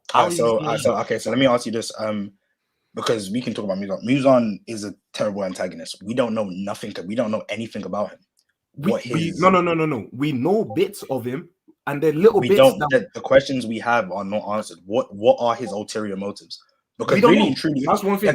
We don't know. But we don't as know. an antagonist that was shown so early in the show, and for us to then have no answered, you know what I'm saying, no questions answered about him, is kind of, you know. And that's what makes you, and that's the reason that's what makes you want to watch Demon Slayer and find out what the fuck did this guy want. No, but this is the thing. This is the thing. As a show, it shouldn't be a show. Shouldn't have you, you know, kind of, okay. I know it's gonna. It shows you have you on the edge of your seat.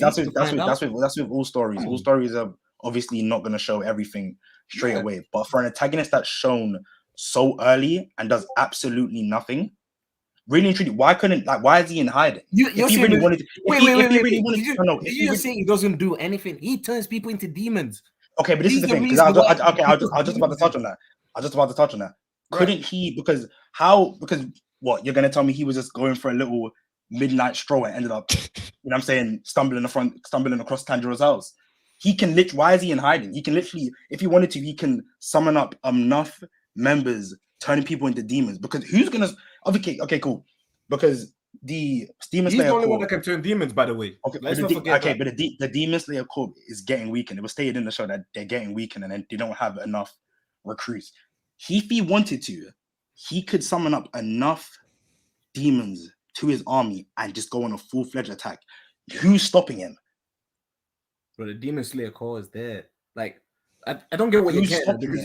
Bro, like, why is he in hiding? No one's like, who's stopping him? He's not really in hiding, bro. Like, if he wasn't in hiding, he is. Exactly. He's in hiding. He's in hiding. That's not hiding for me. I feel like he's just living his life and turning people into demons. If you piss him off, because if he was doing that, he would have been turning multiple people into demons and it's gone on a full-fledged attack on the Demon Slayer Corps because they're getting weakened. Bro, he could do that. His numbers grow. His numbers grow every day. But I don't think you understand what I'm saying. If he wanted to, he could go on a full-fledged attack on the Demon Slayer Corps. If in season 1, if he really wanted to, he could just turn multiple people into demons. We've seen in episode 8 how quick he can turn people to demons, and no one saw him do that. If he wanted to, he can turn multiple people into demons and just go on a full-fledged attack because the Demon Slayer Corps is getting weakened. They don't have enough recruits. He could do it if he wanted to. We don't know his ulterior motives. Why is he in hiding? Why is he not doing these things? This is my thing. This is my answer to that. Like, bro, we do not know who the upper ranks are, like, and we don't know how strong the upper ranks are. We clearly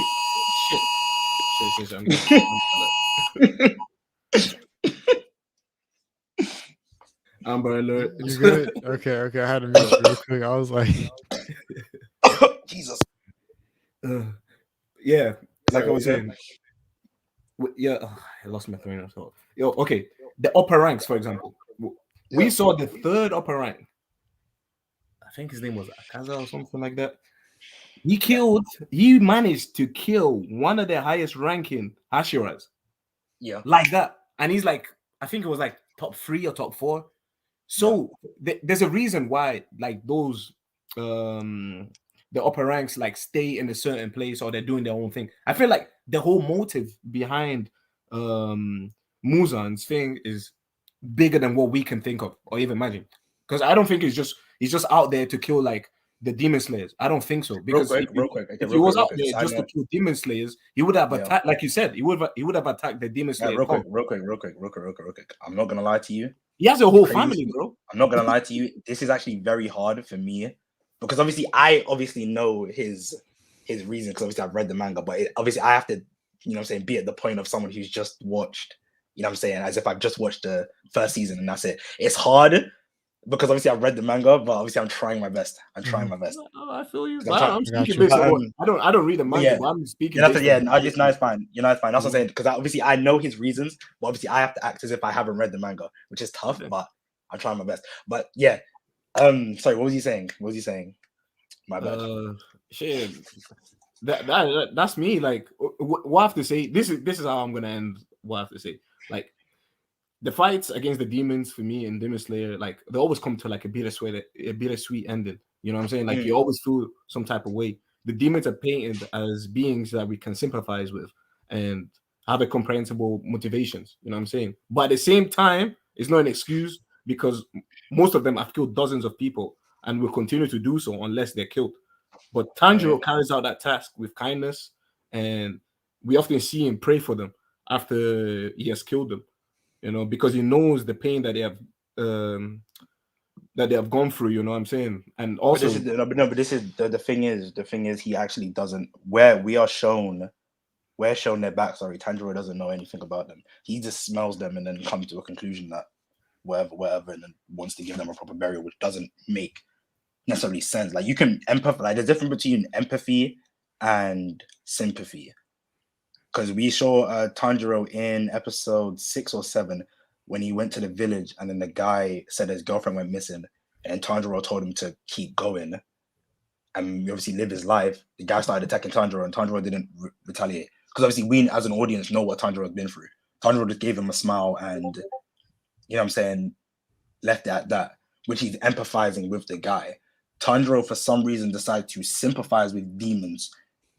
No, the guy never attacked him. No, he was kind of like, throwing a fit at him. Not like actually physically, like not actually like attacking him. Like saying that, he lost his wife. It's part of life. Like but that's what I'm saying. Like Tanjiro, there's difference between empathy and sympathy.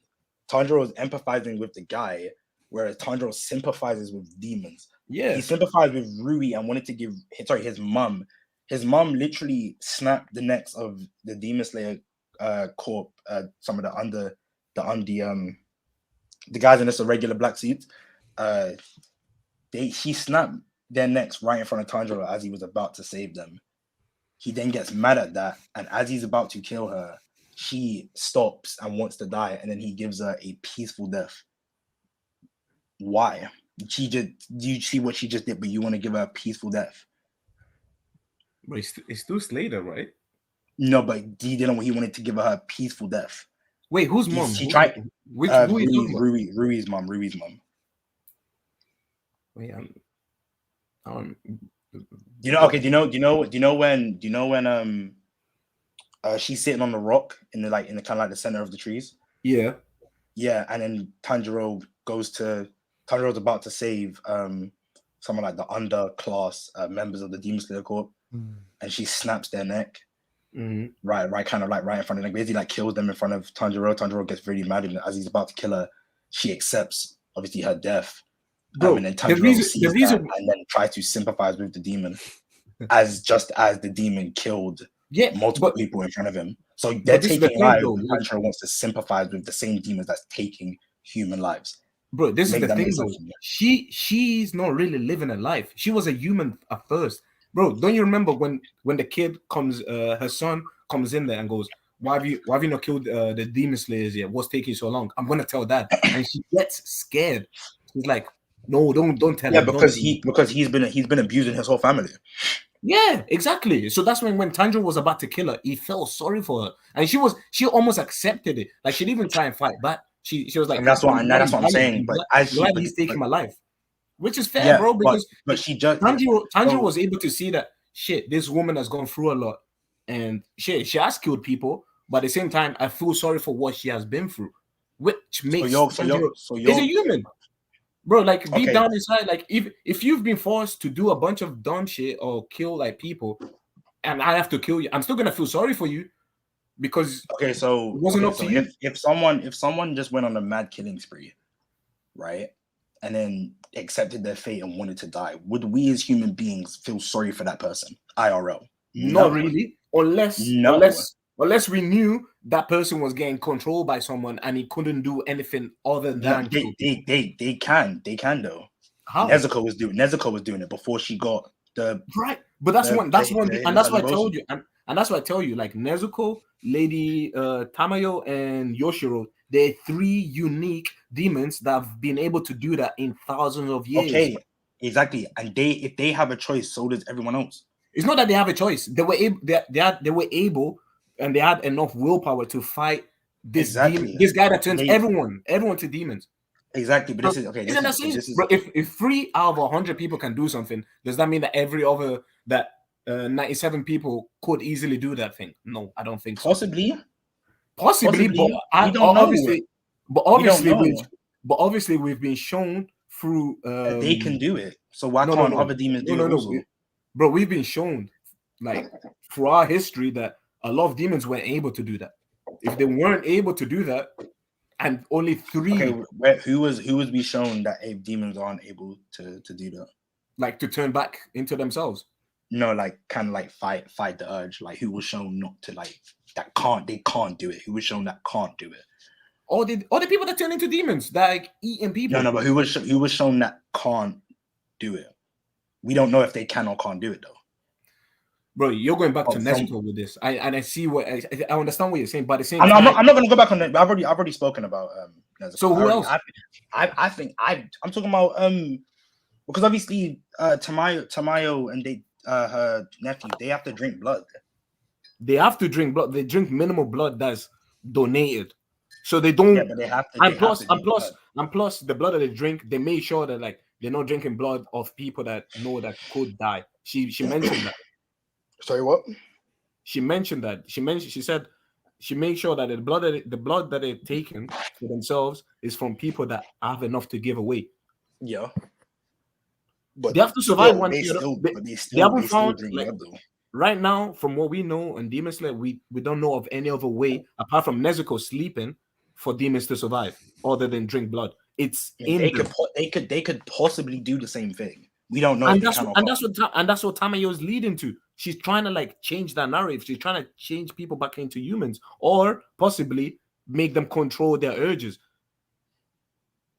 I mean, we don't really see that much afterwards. It's kind of just with Nezuko, and that's really about it.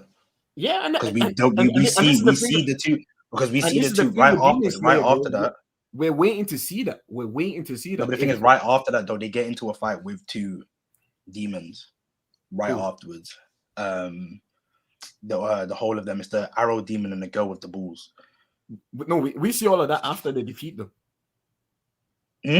We the whole Nezuko story and Tamayo story, we see that after. Oh, is that after? Is that after? Yeah, it's after the defeat. Okay, I thought that was before, because they would. Okay, what happened? Did Tanjiro was protecting them, right? So this what happened. They were at the house, and then they got attacked randomly by the ball smashes through the house, and then they come in and they start fighting. And then after, like, Lady Tamayo like saved Nezuko, gave her the injection to like grow a leg back faster, and then we explained all of that. Yes. Okay. Yeah. My bad. I forgot for a second. I apologize. But for me, like, I do believe that the anime it has a theme, whereas Dr. Stone really doesn't. I mean, Dr. Stone does. There's about three or four themes that's explored throughout Dr. Stone. What's the theme of Dr. Stone? What is the theme of Dr. Stone? So past versus future, science versus strength, and also like technological, like society versus primitive, which is all explained and written well throughout the first two seasons of Dr. Stone. Right. Whereas the writing for Demon Slayer is pretty piss poor. We can talk about the world building if you want to. What you just named are like things that like you could easily like, bruh, like that for me is not like a main theme of the whole. So, like it don't grab me in. Like brains versus bronze, basically. No shit. One guy is strong, one guy is really smart. Okay. I mean that's fine. If you tell me Demon Slayer is just compassion, minus action, love, understanding, like, but bro, Demon Slayer is just Tanjiro minus understands, action. bro. You know what I'm saying? You don't talk about the world building? Huh? You don't talk about the world building for both? The world building. Yeah, the world building. So like how the world is explained and events that take place, etc.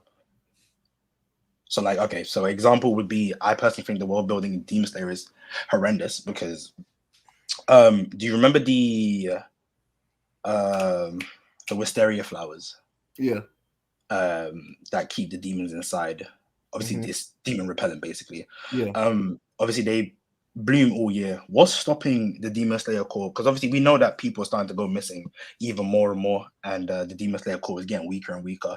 But they just don't have enough recruits. What's stopping them from taking the wisteria flowers and planting them throughout towns to keep demons out?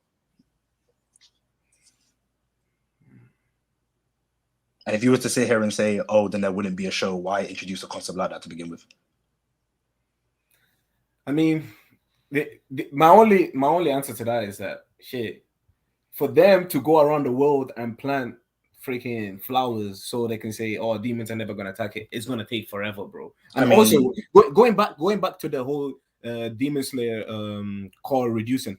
Do you know how hard it is to become a Demon Slayer, bro? Okay, but how is it hard? Bro, they go in the a bunch of people that have been training, that have never been put in a scene with like crazy amount of demons coming at you, have to go to a mountain to like face like a bunch of random demons coming out of nowhere, right? So they can make it into the Demon Slayer core. That means you have to be strong, you have to be smart, you have to have some crazy human physical ability to do that. Not really, because that's what the breathing's for. And we can talk about the power system, because the power system is not explained at all. Can anyone do breathing? Are the effects of the breathing techniques, is that just for visual effect, or does it actually happen? Because we don't see water affect anything when Tanjiro swings. The only thing is iffy, because is it effect or is it real? Not that it really matters to me, but I'm just asking. Because if that's the case, anyone can do breathing. Because for me, it makes it clearly, like we've been told, like in history, even in our life, like even in real world type shit, like people who control their breathing as athletes, they're always the ones that excel the most.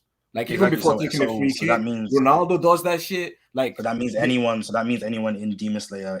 No. Not everyone can do it, because clearly in our world, like in real life, only the select few can But do this that isn't shit. this isn't real life though. It's anime. Right, but I'm saying put that into a movie, put that into anime. Okay, but Only this a is the thing though. select few, All of us. Okay, this is the thing. All of us only a can. select few, How much? only like, just like in real life, like only a select few athletes can perform like while they're breathing and controlling their breathing. They actually I mean, perform. But there's everyone can do it if they work no, on no, it. no, no, no, no, no, no, no. Not everybody can like relax themselves Unless and you take have big health shots like problems. Messi or Ronaldo. Not everybody. Unless you If have everybody could unless you do have that, health problems. huh? Unless you have health problems, everyone can work on their breathing. No, bro. I'm not. I don't mean like that, bro. I'm saying like to an extent, like to the next level, like what Tanjiro, Inosuke, and Zenitsu can do. That's like superhuman shit. Just like us But that's what like all of the just like Demon wait, Slayer wait. Let me people are. finish this point. Let me finish this point. Let me Go, land. go, go, go. Like just like in our world, like how we've been told, like certain athletes, even like Kobe. Kobe says he goes through like certain. He said that he went through like different like breathing exercises. You hear it now, like certain athletes like meditate and they control their Okay, can breathing. I When you ask? control your Okay, breathing, there's so okay, much you can do. Can I ask? Does every athlete do the same techniques as the ones that you are talking about? Not every athlete, only the top of the top, just like in Demon Slayer. Okay, yeah, because they went through it. Because the training in Demon Slayer really and truly, all Urokodaki really told Tanjiro was how to swing a sword, and then Tanjiro was just running down a hill multiple times, which we didn't really see. It was for one episode over the span of 2 years. Yeah, and that's how he That's was not able to do good. that. When That's you train that hard for 2 years and you're literally doing the same thing, I don't know it. I don't Bro. know anything. I don't know anything about Tanjiro, and you expect me to just believe that after 2 years, with literally one episode shown over 2 years, that I can believe he just become a master Bro, swordsman out of this nowhere, man caught a big ass boulder with a freaking sword, bro. Through right? And breathing technique. so did the majority of the other people who have Urokodaki's students, the ones that he sent to death. Because we can talk about So does that Urokodaki. make He's not a good sensei at so all. for Tanjiro to cut the biggest one, because Tanjiro was able to cut the biggest boulder. Not the other guys that Urodaki sent, they didn't. And the dude So with Sabito and Giyu and the other girl didn't cut Sabito the said it. Sabito boulder. said he said it. He said Tanjiro cut the biggest boulder. Oh, he did. He did, yeah. Yeah, I Bro, don't you can recall go and that, watch the bro. episode, bro. He said it. He said Tanjiro slaying the biggest boulder. And Right. that just shows how special Tanjiro is, bro. I mean, after 2 years, he just becomes a master swordsman out of nowhere. He's not a master swordsman because we've seen him He struggle. basically becomes a master swordsman. No. Because bro, even the movie episode, he couldn't do shit against that guy, bro. Against He's who? not, I don't think you're a master if you can't like really hold your own against an enemy. If you're a I mean, master, Tanjiro went from. if you're a true master, I mean, you become an Ashura. There's ranks. Tanjiro. Like right now, Tanjiro is at the bottom. Right, but Tanjiro went from getting tossed around from demons who weren't even lower moons to then holding his own against Rui, and then was able somehow miraculously last minute thought of his dad doing a dance, and then just out of nowhere got a power boost and was able to do the fire breathing. Same thing with Nezuko, out of nowhere just learned how to do blood demon art, and then they because personally I think you Demon Slayer fans, you kind of get blinded by the animation rather than actually looking at the choreography of the fight. It's not a good fight. It just shows that they're flying. It looks as if they're. It looks as if they're. It just looks as if it literally just looks as if they're flying through the forest, and the forest is the background is dark. You can't really see where they're. Obviously, you know they're in the forest. It's the same thing with like we can say the same thing with Attack on Titan. Then like bro, these guys are zipping through freaking ceilings. You don't really know where they're shooting the freaking what do you call those the machines the. I know what you're talking about. On Attack on Titan. I was about to call them RCXDs. I'm just Call of Duty. What's going on? No, but we can. They're literally shooting at the ceilings and the walls and stuff. Like we see it. I'm confused. Whereas the fight, it just seems like they're just flying through wherever. And then Tanjiro, as he's about to kill Rui somehow, even though Rui stated that his body is stronger than any thread he can create, somehow was able to cut his own head off. Now explain that one to me. Bro, if Tanjiro was able to cut through a big ass boulder, that doesn't mean anything. You can cut a head easily, bro. I don't think that's how it works. It is because, bro, it's not about. You're seeing it from the literature. You're literally trying to explain it to me from a literature. I feel like it's deep. No, I'm not. Because if Rui said that his body is stronger than any thread he can create, how come Rui is able to cut his own thread off with the threads that he said is weaker than his own body? Wait, what? Come again. So Rui said that his body is stronger than any thread he can create, right? Any web he can create. And then as Tanjiro was about to kill him, he was able to cut his own head off with the threads that he stated to be weaker than him. So how is that possible? How do you cut something weaker than, so how do you cut something that's stronger than, what I mean? Clearly, Rui was overestimating his freaking either. No, I think that's just bad the strength writing. of his head or I think that's just bad writing. or the weakness of his threads. I think that's just bad writing for it to be convenient. Nah, I don't know. So sometimes like the evil guys kind of over exaggerate their strength, which we see on every anime. They go, "Oh, I can do all this, but then and they do prove it, and then they get stopped by the protagonist. Not always. They say that until someone comes and freaking beats their asses, and they go, "Oh shit, no, this guy is actually stronger than I am." No, but they can actually, like, majority of the time they do what they said they can do, but then it gets stopped by the protagonist who's stronger than them. Yeah, but that doesn't mean they can't perform the feats that they said that they can. They just got stopped. It got stopped because they overestimated their strength. No, I mean, I wouldn't say they're overestimating. That's they're saying how strong they are. They're just getting stopped. They're just getting overpowered. If anything, they're underestimating the strength of who they're fighting. I just personally think the cast for Dr. Stone, the premise, everything that happens in Dr. Stone, the world building is amazing. We know the dystopian. Is it really dystopian? I'm not gonna say dystopian. The dystopian world that it's set in. We know about everything. Well, I wouldn't say everything, but we know about majority of the stuff to do with the world. Whereas Demon Slayer, we don't really know much about when it comes to the world, like the government. You mean to tell me Demons and Demon Slayer Corps has been around for thousands of years? People have been going missing for thousands of years, but no one does the public know that demons exist or not? Because the guy in the hut, there's multiple villages. There's multiple villages in Demon Slayer. Okay, but if they do, why aren't they accepting help from the same people that's keeping them alive? That doesn't make any sense. It doesn't matter if they're in the Taisho period or not. We just don't know. That's bad writing. This is another thing.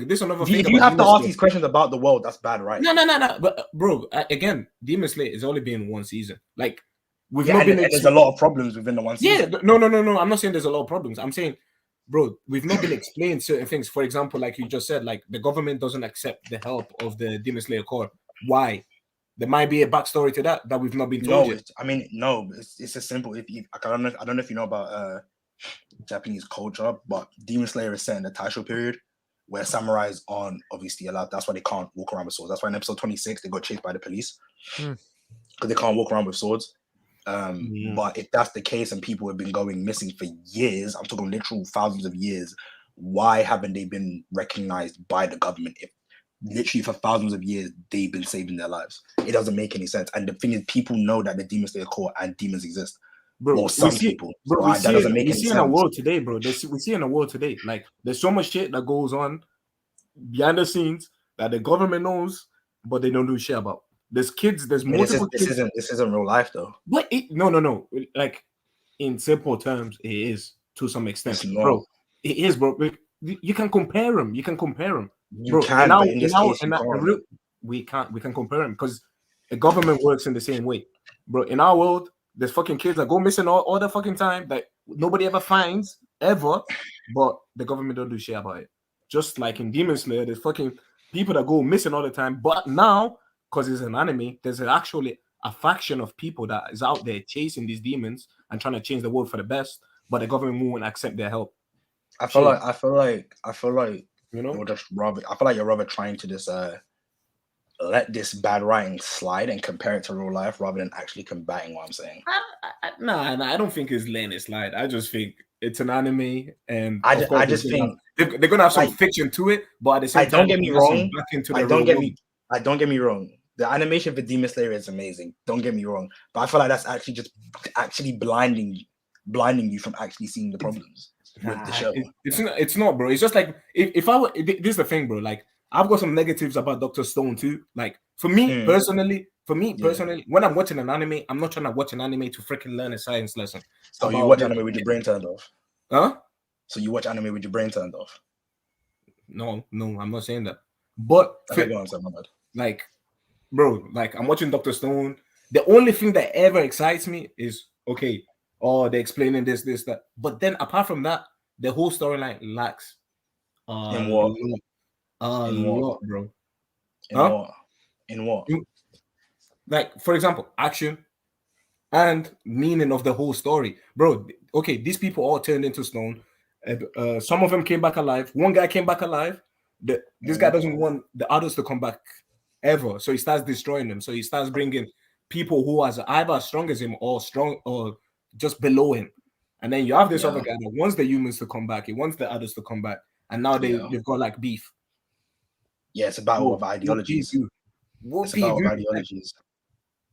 If you like, it's the same. It's like the thing is with Doctor Stone is that the story is like it's original, and obviously usually they like Doctor Stone goes against like I said, it goes against the common tropes that usually like post-apocalyptic worlds have, because usually in post-apocalyptic worlds it's more like war and everyone like fighting in nuclear war and stuff like that. With this, it goes against that. It goes against the natural tropes or the standard tropes that you know The post, regular yeah, post-apocalyptic thing, you know what I'm saying, yeah. go for. And I think that's interesting. It's something fresh. Doctor Stone's story is refreshing. And it's original as well. For me, there's not enough, bro. There's not enough on Doctor Stone. But Like I what's not enough? I can't watch an anime where like all the other characters apart from the protagonists has shit. Like they're useless. I mean, they're Like not. with like Senku, without all those people, he would still be able to achieve the things he wants to do. No, he He just wouldn't. uses No, he them. wouldn't. No, he wouldn't at all. He would. He He wouldn't would at find a all. way. He would He find a wouldn't way. at all. He couldn't. If it's And that's he's a why scientist. he He's a got help. scientist. He would find a way. He could, well, and his way was to help you, otherwise he couldn't. Huh? So you're okay. So you're telling me that Tsukasa has a whole army, and you mean to tell me that Senku by himself will be able to accomplish the things he accomplished by himself? Is that what you're telling me? I'm not saying that. I'm saying like the things he So creates. what do you mean? I'm saying the things he creates, the things he does, you would be able to do that shit. He wouldn't. That's why he has the old man on his side and stuff. Bro. Like that's why his ideas bounce off Chrome, because Senku can't do everything on his own. I don't know, bro. And that's why he uses Kinro, Ginro, Magma, and he uses Suika because Suika's small and she can, get around places undetected. Everyone has their part to play. For me, Senku, Senku is a really smart guy and he knows how to use other people's to do his bidding. If anything, Taiju and Yuzuriha is probably some of the most important in the 2 seasons. Taiju and Yuzuriha is probably some of the most 2 important people in the show. If it wasn't for them, things wouldn't have gone the way they went, because they were at Tsukasa's empire, you know what I'm saying, doing stuff on their side. We see Taiju go from a dumb I don't want to say belligerent, that's not the right word, but he's kind of like dumb and doesn't necessarily use his brain much, and then he understands Senku. He's probably the one person that understands Senku the most, and he's able to pull off Taiji, his best friend. Nah, I'd say it's the other guy that he met at the village. Who, Chrome? Yeah. No, but I'm saying like Taiji was at the empire, Tsukasa's empire, and was able to hide. No, he was able to basically think like Senku, and they would be like able. They was able. I want to say they're basically able to communicate with each other without actually communicating with each other, because they know each other so well, and that's why things went so well with the phone and, you know what I'm saying, Taiju and Yuzuriha stopping, them from advancing on the village so soon. Senku can't do everything on his own, and that's why he has a supporting cast. And the cast has their part to play. Everyone has their part to play. Because you even see, even when what's the part of Ginro? Explain to me, what does Ginro do in the old anime? Ginro, yeah. Ginro's kind of more of like, even plays more coward role that doesn't necessarily want to do. If you really want to make the comparison, I don't want to make the comparison, but if you want to make the comparison, you could say he's damn near the. Don't say Zenitsu, bro. The Zenitsu of the show. No way, bro. No. Zenitsu has taken enemies by himself. Bro. Ginro stepped up on his own, also him and Kinro. Because he always needs that guy. But apart, if Kinro wasn't there, even Kinro, bro, this man needed glasses to fight. Yeah, because he was blind. I'm confused. Again, Why are we saying again, he was again, blind? again, a minion. Senku knows. Okay, I can make What do you use of mean a this guy, minion? bro. He was blind. Senku wanted to help him out. All the characters, literally, like you said, they're supporting characters to Senku's bigger goal. I mean, They all like have their you own. just said it. Like I feel you just said no, it. but they all have their own aspirations. Also, they all have their dreams that they want to accomplish. Like what? Tell me what Genno's I dream. think What's so. Genno's dream, bro? What's Genno's dream? What's Kenro's dream?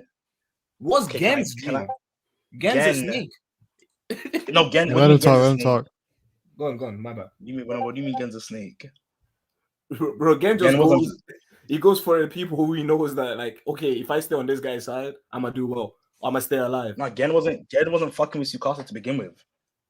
Well, he was, but then he ended up seeing the smarts and what Right. Senku was trying to accomplish. Yeah, and that's And why he was fascinated by it. And then Gen has a dream of his own.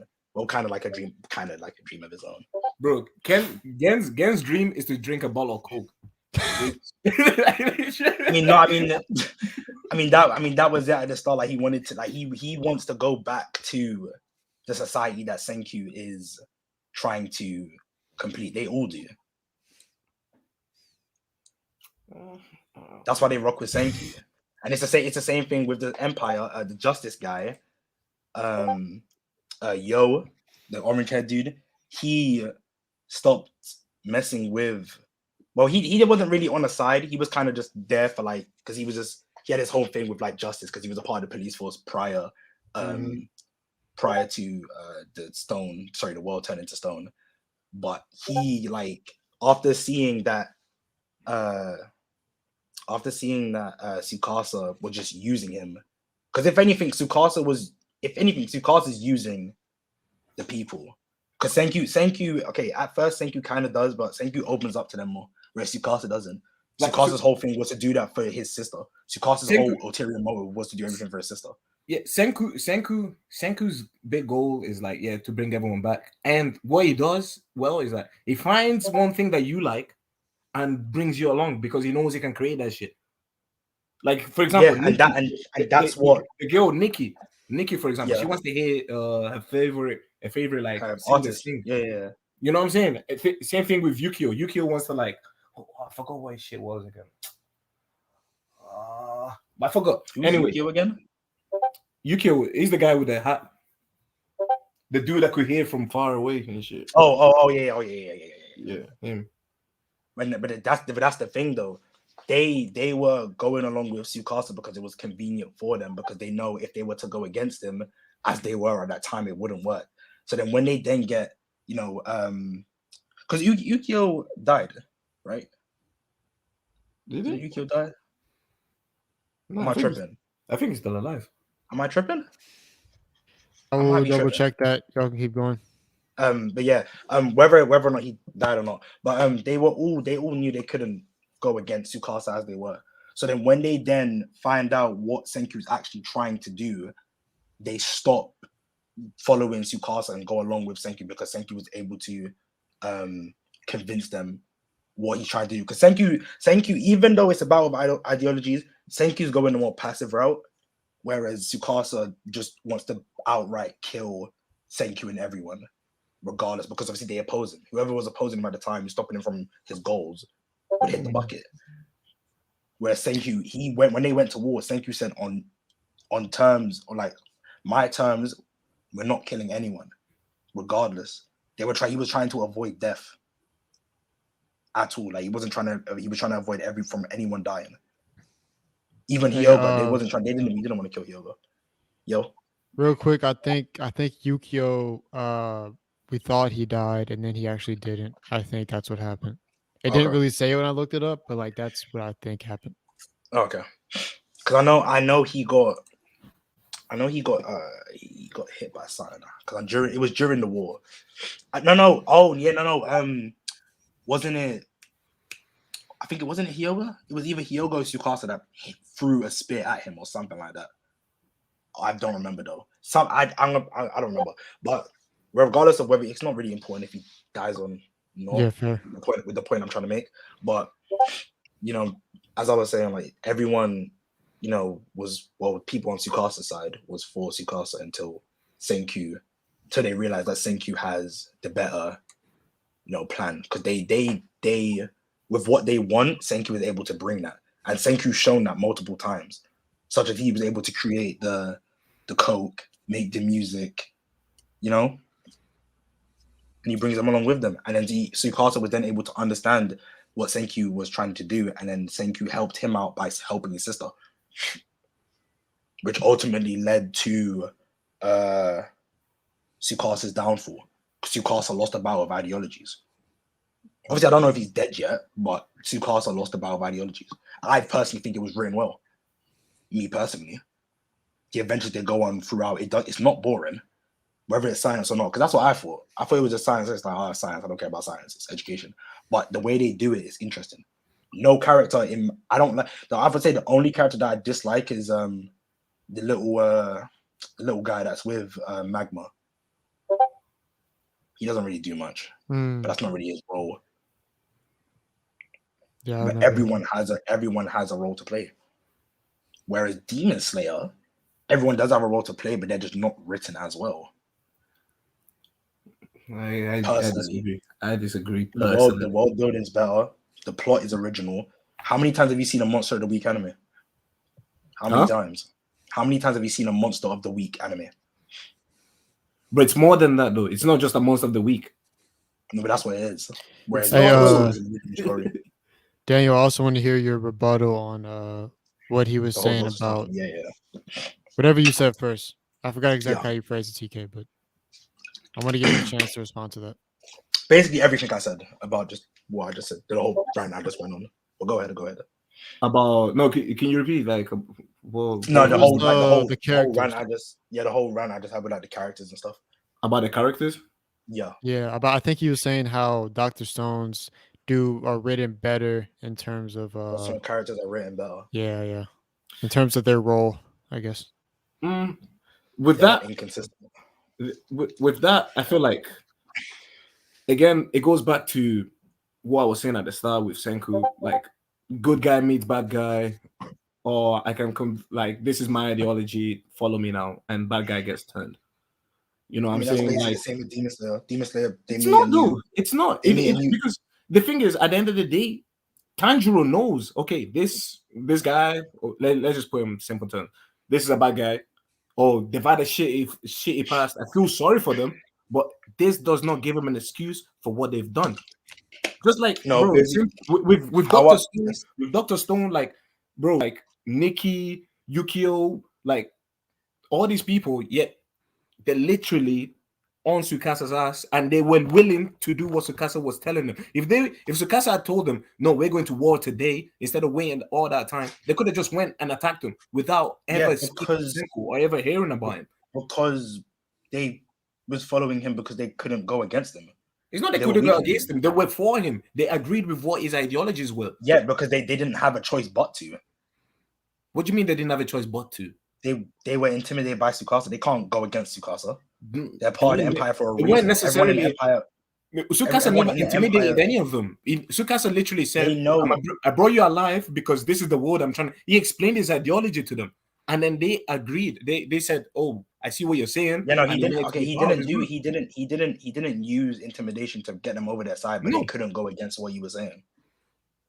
Bro, it's not that they couldn't go against what he was saying because they were scared or anything. They couldn't go against what he was saying because they agreed with what he was saying at that time. Until I would beg to differ, because if that was the case, they wouldn't have gone against Tsukasa in the end. The one thing that Senku does well, like I said again, he's good at like getting people to his side because, of course, he has a better ideology than Tsukasa. You know, before Senku, like I said, Nikki, Yukio, all of them, they all thought, okay, what Tsukasa is going for is actually right. Like, yeah, the world, fuck the grown-ups, we're trying to rule the world. And they agreed with it, and they went along with it. Like, look at Yukio, like, the fight between Yukio and Magma and Chrome. Bro, the thing is, Yukio wasn't actually trying to, if I'm not mistaken, Yukio wasn't actually trying to kill them. Because Yukio went back. They didn't necessarily say much to him.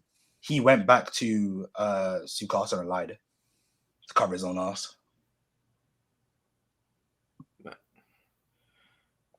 They couldn't reject what Tsukasa was saying. Tsukasa was too strong of a force at the time. Look, all I'm saying is from what I saw in the space of two seasons, Dr. Stone, they had an antagonist, and in the space of 2 seasons, that antagonist was defeated poorly. Yeah. Like if Tsukasa was to fight Senku 1-on-1, there's no way. And Senku that's where should win. that's where the themes come into it. I'm confused of what you're trying to say here.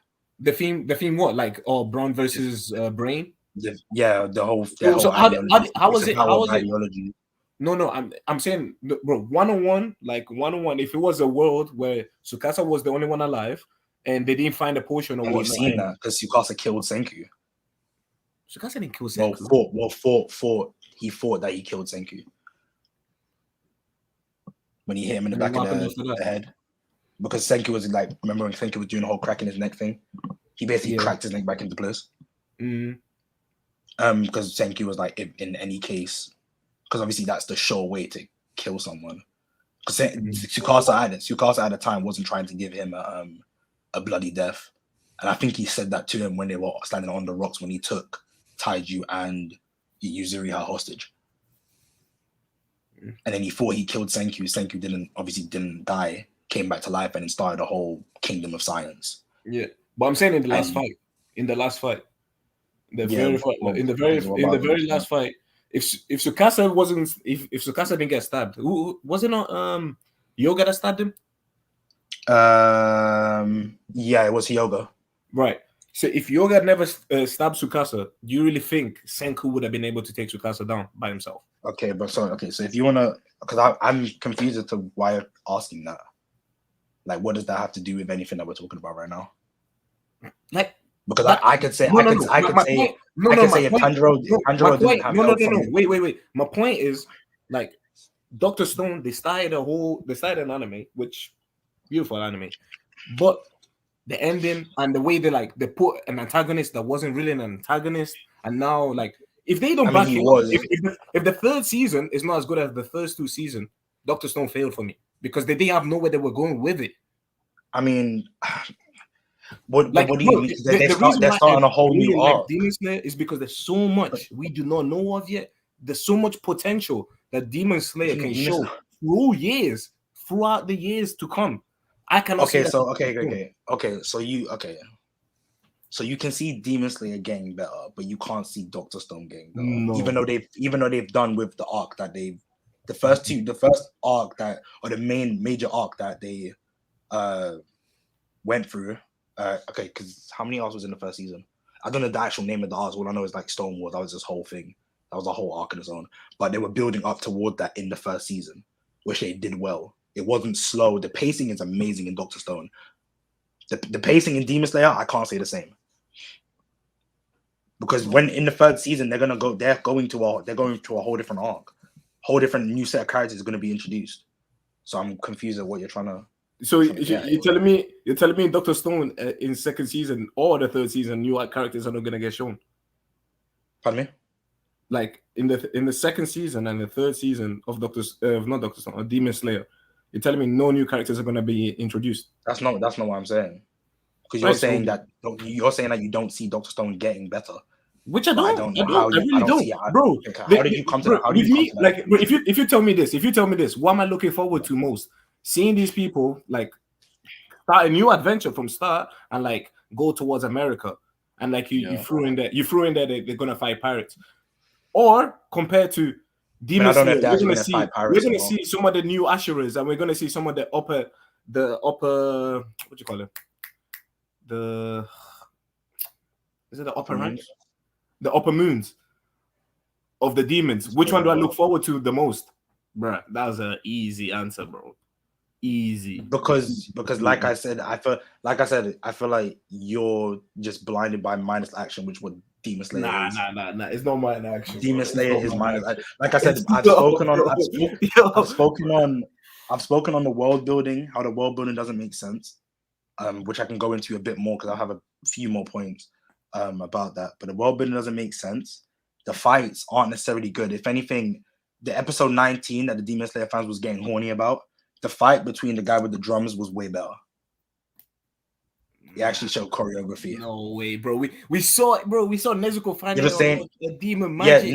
Nezuko that just came out of nowhere and used demon magic. Yes, for the convenience, for the plot. Eventually, yes. bro, listen. Yes, I love that. I love when something doesn't make sense. I don't know about you, but I love when something doesn't make sense. Bro, TK, I don't get this. Like, bro, every demon that is brought alive by Muzan gets the demon magic. So eventually we have to see it. So if are we talking about the same Demon Slayer magic that Nezuko had no idea she could do, and then when it's convenient for the plot, she just does it randomly? Because I'm not gonna lie to you, I don't know about you, but I love when things don't make sense. I love when a guy is struggling in a fight. I love when a guy is struggling. Listen, real quick. Oh my God. I love when a guy is struggling in a fight, and then he just has a thought of his dad, and with no prior training or knowledge about a breathing technique he can do, he just does it out of nowhere. I love that, me personally. I don't know about you. All right, Dave. Go ahead and respond. Well, go ahead. Bro, Nezuko, she was able to uncover Demon Slayer magic. Not Demon Slayer magic. Demon magic. Demon Slayer, Demon Blood Art. Demon Blood Art. That's the right name. She was able to discover that. Bro, Nezuko, again, she's not like a demon right out and out. She was forced to become one. Those other demons that do become one and discover their demon magic, they actually go through that. They actually go through the process of being demons, eating people, getting stronger along the way, and uncovering their powers. Whereas Nezuko, Nezuko doesn't do that. Yeah, she doesn't do that. So for her to like do that in the last episode, out of nowhere, we're only seeing the beginning. We're only seeing the beginning. Okay, real quick. Okay, question. Do you think that's good writing? Yes, because it builds into more, bro. Like it makes you look forward to. Okay, what else can she do? It's the same thing with Tanjiro. What else can he do? He clearly wasn't able to defeat one of the upper moons. So what makes him think that he can actually defeat Muzan? Okay, question. Like I'm excited for that. You know what I'm saying? Question. So you think that it's good writing that they discovered powers with no prior foreshadowing, no explanation, no prior practice or knowledge of it? You think that's good writing that they just did that out of nowhere when we didn't know nothing about it prior? I just want to know. I mean, for me, it builds the suspense. It makes me think, okay, eventually they have to explain this shit. So and obviously, but this is the thing though. And that's what Demon Slayer always does. Like with every episode. No. This is the thing about Demon Slayer that you don't understand. Like a lot of things that they showed in the first season, they don't make sense to you right now, but they will eventually. It's the same thing with what's his name? Inosuke. Okay, with Inosuke, for example, we don't know shit about his background. Literally, we found out how he became a Demon Slayer. They asked him. He just took someone's. He literally just took someone's sword and like went and fought. And his goal is to fight. His goal is to fight the strongest people and slay all the demons. But eventually, they have to go on a background on him. It's the same thing with One Piece, bro. They did the same thing with every character we saw in One Piece. We didn't know shit about Sanji, like his background and whatnot, and how can a prince live in the Baratie as a chef or whatnot. But then we're told, after how many episodes, bro? After hundreds of episodes, Demon Slayer has only been one season. But this is the thing. Okay, so it makes me look forward to these things because I know what most shonen animes do. They start you off, they give you a little bit, and then they go.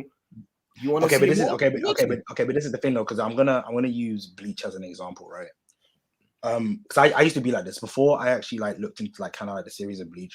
When I was younger, I used to think Ichigo getting his power up against Okiura was bullshit. But the thing is, what Kubo does is he foreshadows it. There's no foreshadowing whatsoever in Demon Slayer. It's literally just he has a flashback of his dad.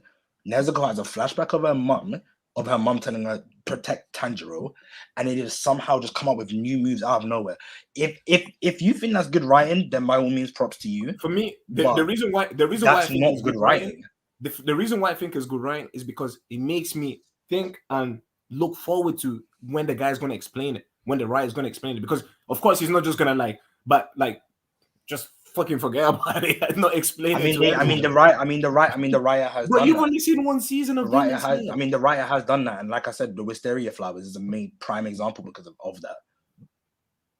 The wisteria flowers is a prime example.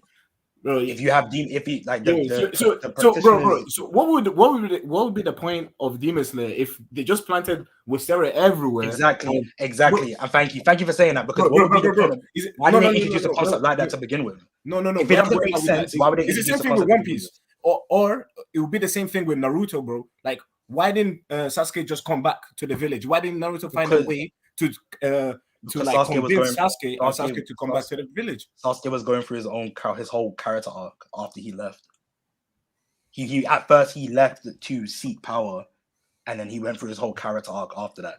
Demon Slayer, if you're gonna sit here and say why, if you're gonna sit here and say then there wouldn't be a show if they did that, why would you introduce a concept like that to begin with? It doesn't make sense. It's terrible. It's terrible writing for the show, and it destroys the show. You said one thing about the real quick. wisteria flowers. Go on. Go ahead and finish up this point, but after that, I'm gonna kind of shift it to something else. So keep that's going. fine. Yeah. Okay. One thing about the hysteria flowers is they were put in the world, and they only grow in specific places. I don't think you can plant them everywhere. If they don't grow in specific places. Huh? They don't grow in specific places. They bloom all year round. They bloom all year round, but like we've only seen them bloom in certain places. We've not been told that they've grown. I mean, they grow everywhere. We've not seen them everywhere. Like we don't need to. The thing is, we don't need to outright be told. I don't even think like humans, like normal humans, know what the hysteria flower does. Because okay, but the thing is, okay. Because I just no. Let me finish this. Because go on. After the episode where we see the demon that hits the drums and the room flips, we see the crow come and spit the flower, the pouch to the kid, and the kid goes, "Oh, what is this?" And then they explain it to him. I don't think like normal humans know about that flower at all. Yeah, so I think normal humans. So I think it only grows in specific places. And if you were to say, "Oh, well, the Demon Slayer core could just go around the villages and grow it," clearly there's like a disconnection between normal humans and the Demon Slayer core. No, because the public know that the Demon Slayer core exists. So okay, if they know that they exist, but they clearly don't know shit about the flowers. Right. I mean, that just, like I said, it just goes back down to, I mean, there's a lot of things they don't know about the Demon Slayer core, but they know that Demon Slayer core exists. Yeah. So the same thing, Shinobu uses. The thing is, the flowers, they're harmless to humans. Shinobu uses, like, she uses it as poison. Like, we know that it can be injected right into the bloodstream or some shit, and it's flying. I don't think that was explained in season 1 though, but so I guess I'll take that point back because it's not explained in season 1. But it literally just goes back to like just poor writing. That's in my personal opinion. It doesn't make sense to have a concept like that if you know it can be used to solve the problem, to solve the original idea that the show is trying to present. That doesn't make sense to me. Because like we said, if you can, even if you want to sit here and say, okay, well, maybe they can't plant it everywhere, we know that it can be brought around in smaller quantities, just like you said with the crow. Because I was going to bring that up. I'm glad you did, because I was going to bring it up myself. The crow can bring it around in a small pouch, and it can literally just be carried around to everyone, or be put in places that it doesn't make sense. The world, because it just all ties into each other. We talk about the wisteria flowers.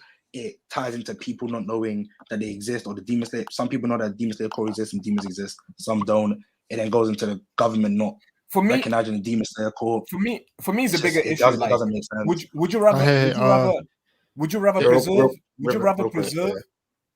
rather preserve like just humans living in a confined space, or actually go to the root of the problem and kill the main guy? River, could I quickly just answer this question and then? Oh yeah. I was literally just gonna ask for his rebuttal. So yeah, you can answer that question and we'll move on. Okay, cool. That's fine. Would you say would I rather what? Sorry. Would you rather like end the problem at its root, which is Muzan, like turning people into demons, like going and finding them and actually killing them, or confine people to like a small space? the thing is you can put, because obviously we know, they also know, people who know that demon exists, it's shown by probably like he's not really an important character. It's just like kind of simple exposition at the start of the show, that the guy in the hut says, "Oh, they only come out at night and they eat humans." That's shown to us episode 1, right? So if he knows, anyone who knows that demon exists probably sure knows, you know what I'm saying, the same thing as people only go missing during nighttime when demons can come out because they're allergic to the sun. You could walk around and give people, because what they're trying to do, they're trying to get rid of demons and stop people from getting killed. They're doing a poor job at that. If you wanted to keep people alive, because they go hand in hand. You give towns the wisteria flowers, keep the demons out of the towns, and then you have lesser places to look for the demons. What would you rather? Like, would you like? You're not gonna want to run around and you know, like a headless chicken looking for demons when you like looking in town, going from town to town, because obviously we know how big Tokyo is. You know what I'm saying? We know how big Japan is. So I'm guessing they're all around Japan. I'm not gonna use that as a point, but I'm guessing that they are. So it's just like just keep them They out could of be the all town. over the world It's for easy. all we know. Exactly, but this is the thing. We don't know. We can only come to that conclusion by like, you know what I'm saying, just probably like, you know what I'm saying. Yeah. But yeah, go on, River, man. What were you gonna say? Yeah, All right, so I do want to transition this a bit because we have been going on for a minute now. I want to first kind of say, I want you guys to kind of basically say like why you think conclusion, your anime. What's Yeah. up? Oh, why you think your the conclusion basically. Okay, why you think your anime is better than the other one? Before our closing statements, kind of just want to say that and then get each of you guys or both, so that just to kind of summarize the overall thoughts. Yeah. And then we'll get into closing statements and then we'll finish this up. And obviously the closing statements we can't respond to, obviously. Yeah. Okay, cool. Yeah. So you're just gonna do the conclusion now. Just do that now. I mean, hey, I wanted to kind of get like a summary and then let y'all both Okay, respond cool. real Okay, quick cool. first. Okay, cool. So who wants to go first? I can flip a coin if you want, but if DJ, if you I want to mean, go first, since I started, TK, you can end, bro. Okay, cool. So what, you just want me to have a quick summary of what exactly, like, so why I think this basically was better than the other? Yeah, basically that, and then I want to let Daniel respond, and then I want to let you respond to what Daniel says, and then we'll finish up with closing statements. Yeah, that's fine. So obviously I think Dr. Stone is better than Demon Slayer as for the points listed that I've listed during the debate. I think the characters all play a important role, and they none of them's kind of like wasted. All the characters that have a important role they stick to that important role. They're written well. Everyone has a part to play. The premise for Dr. Stone and the plot for Dr. Stone is original. We've never seen it before. Senkyu is a better protagonist in my opinion than Tanjiro. I don't think the themes, because I don't think majority of the themes in Demon Slayer are kind of explored. Like with the theme of the five people that won the exam, they kind of represent the five senses. I don't know if anyone knows that, but they kind of represent the five senses, and that's not really touched upon. If I remember correctly, it's not really touched upon that much after that. It's kind of just introduced slightly, or you can kind of come to that conclusion that that's what they represent. Whereas the themes for our Dr. Stone is they stick to the themes, they don't explore out of it. And I think season 1 is a great build up to season 2, and season 2 is a great conclusion for season 1 in terms of battle of ideologies between Senkyu and Tsukasa. All right, Daniel, you can go ahead with your rebuttal to that quickly. Shit. I mean, if you don't have anything, that's fine too. Huh? I was just saying, if you don't have anything, that's fine too. But go ahead. Well, mine again is going back to Demon Slayer. You know, I say demons. Like again, they're pain as beings we can sympathize with and have comprehensible motivations. You know, which is not an excuse, but yeah, sure, you gotta kill him, and that's what Tanjiro does, and he carries that task. You know what I'm saying? He literally is pointing in his back, saying, "I'm gonna end these demons, even though I know, yeah, they went through all of this trouble and they lost their humanity." And also with the characters, I feel like every character we do not know much of yet is going to be explained in the following seasons, and that's what makes me look forward to Demon Slayer. Whereas with Dr. Stone, you don't really really look forward to what's gonna happen next, because they've already like they brought in an antagonist and took him out. So now they're gonna have to bring in another one, and then they're gonna have to go on an adventure to try and defeat this new antagonist. Whereas with Demon Slayer, there's so many characters that we've not been they've lightly brushed on, but at the same time not really like fully really like explained, you know. And the world of Demon Slayer for me, I like, because it's just, again, it's like real world. Only a select few can do certain things to the best of their ability, whereas other humans can't. And shit, like with Tanjiro, for example, like Tanjiro is a really like true role model. You know what I'm saying? Because the way he acts as a human and as a demon slayer is, you can kind of like take in and be like, whoa, I'd like to be that kind of guy. You know what I'm saying? Like someone who can actually, oh yeah, demons slay his family, but at the same time, it feels compassion for them. He sympathizes for them, but still does the right thing because he's a demon slayer. All right. So was that, just to clarify? I'm guessing that was like your rebuttal and then your statement as well as like why it was better. It was like both, or like. Yeah, I was gonna ask. I just want to make sure. No, I still have like a fully conclusion. Like we're Oh, gonna okay. go through, like, Okay. yeah. Go ahead. Then TK, you can have a quick Yeah, that's rebuttal to fine. that, and then we'll do conclusion statement. Yep, that's fine. Did you have anything? Are you me? Yeah, I just meant you can do like a quick rebuttal. Oh, I thought that was DJ's rebuttal to what I was saying. No, I think he did like his rebuttal and and he then did his okay. thing too, I think. All right, so just rebuttal to just a few. I'm not really gonna go in depth. Yeah. I just think the world building is piss poor. Judging or like with the points that I've made with the world, with the Wisteria flowers and the government and the public, etc., etc. I think Tomioka is a majority of the characterization is very flip floppy and not consistent. As I've stated, Tomioka shouts at Tanjiro for not knowing how to handle the situation when Tanjiro is 13 and he just had his whole family taken away from him. Now, as a Demon Slayer Corps, you would think that they would know how to protect the public, but clearly Tomioka doesn't know how to speak to Tanjiro. And he also goes against his beliefs and his teachings in order to keep Nezuko alive, thinking that demons and humans can live together. And then later on, when Shinobu says, "Oh, maybe humans and demons can live together," he outright goes against it. So I don't know what changed in him, but like I said, the characterization throughout the show is kind of piss poor and flip floppy and it's not consistent. The antagonist isn't good, and I just feel like majority of the characters are kind of just low lives and not really like they're important, but not important at the same time. If that makes sense. Something along the lines. But yeah, that's basically it. All right, so I was thinking that since TK you got the last rebuttal there, we could have you go first for the conclusion, and then Daniel can go second since he can get the last word on this part. So Okay, I'll go ahead and set a timer for 2 minutes for you. Yep. As long as you're cool with that, that's what I was thinking. Yeah, go ahead. Yeah, that's fine. Cool. All right, go ahead.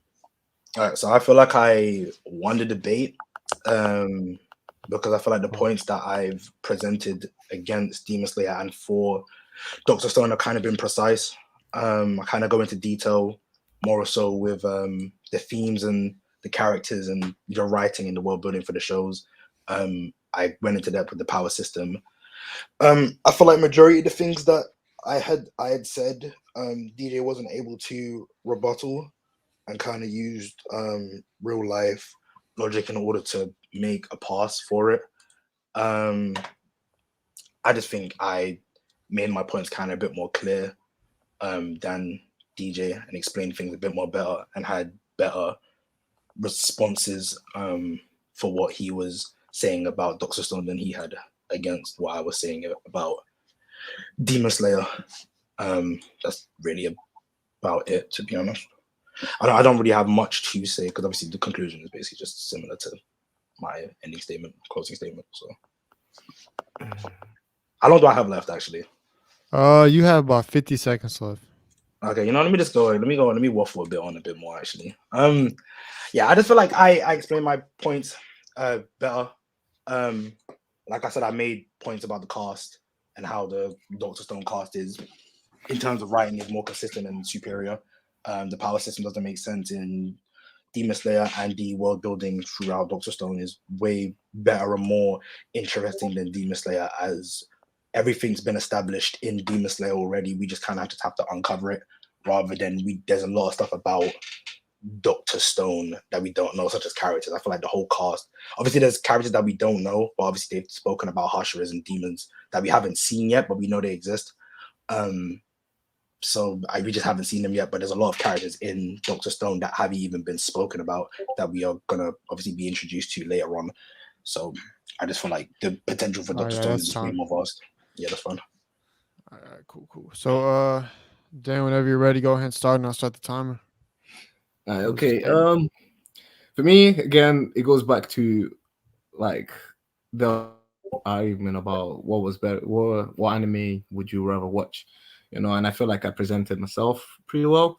Like every show that you watch, even on Netflix, a normal show, every episode ends with a cliffhanger, and with Demon Slayer, we're putting cliffhangers episode after episode because you want to know how Tanjiro is going to eventually figure out how to like bring his sister back, or if there's going to be a cure for these people, because we see so much sadness and so much like anger, but at the same time the character of Tanjiro and Inosuke and Zenitsu like shows that there's potential there, and like most shonen shows, like we're used to seeing like the naive, pure-hearted protagonist, but Tanjiro has the same pure-hearted energy without the naivety and all childishness. He can emphasize with the demons and the troubles they were caused while knowing that what they did is unforgivable. But his approach to everything is mature. That's why I like Tanjiro. He's a man. Like he was put through challenges and he overcame them. And we're shown like after 2 years of training from being a little bitch that they want to like kill a demon, even though a demon killed his whole family.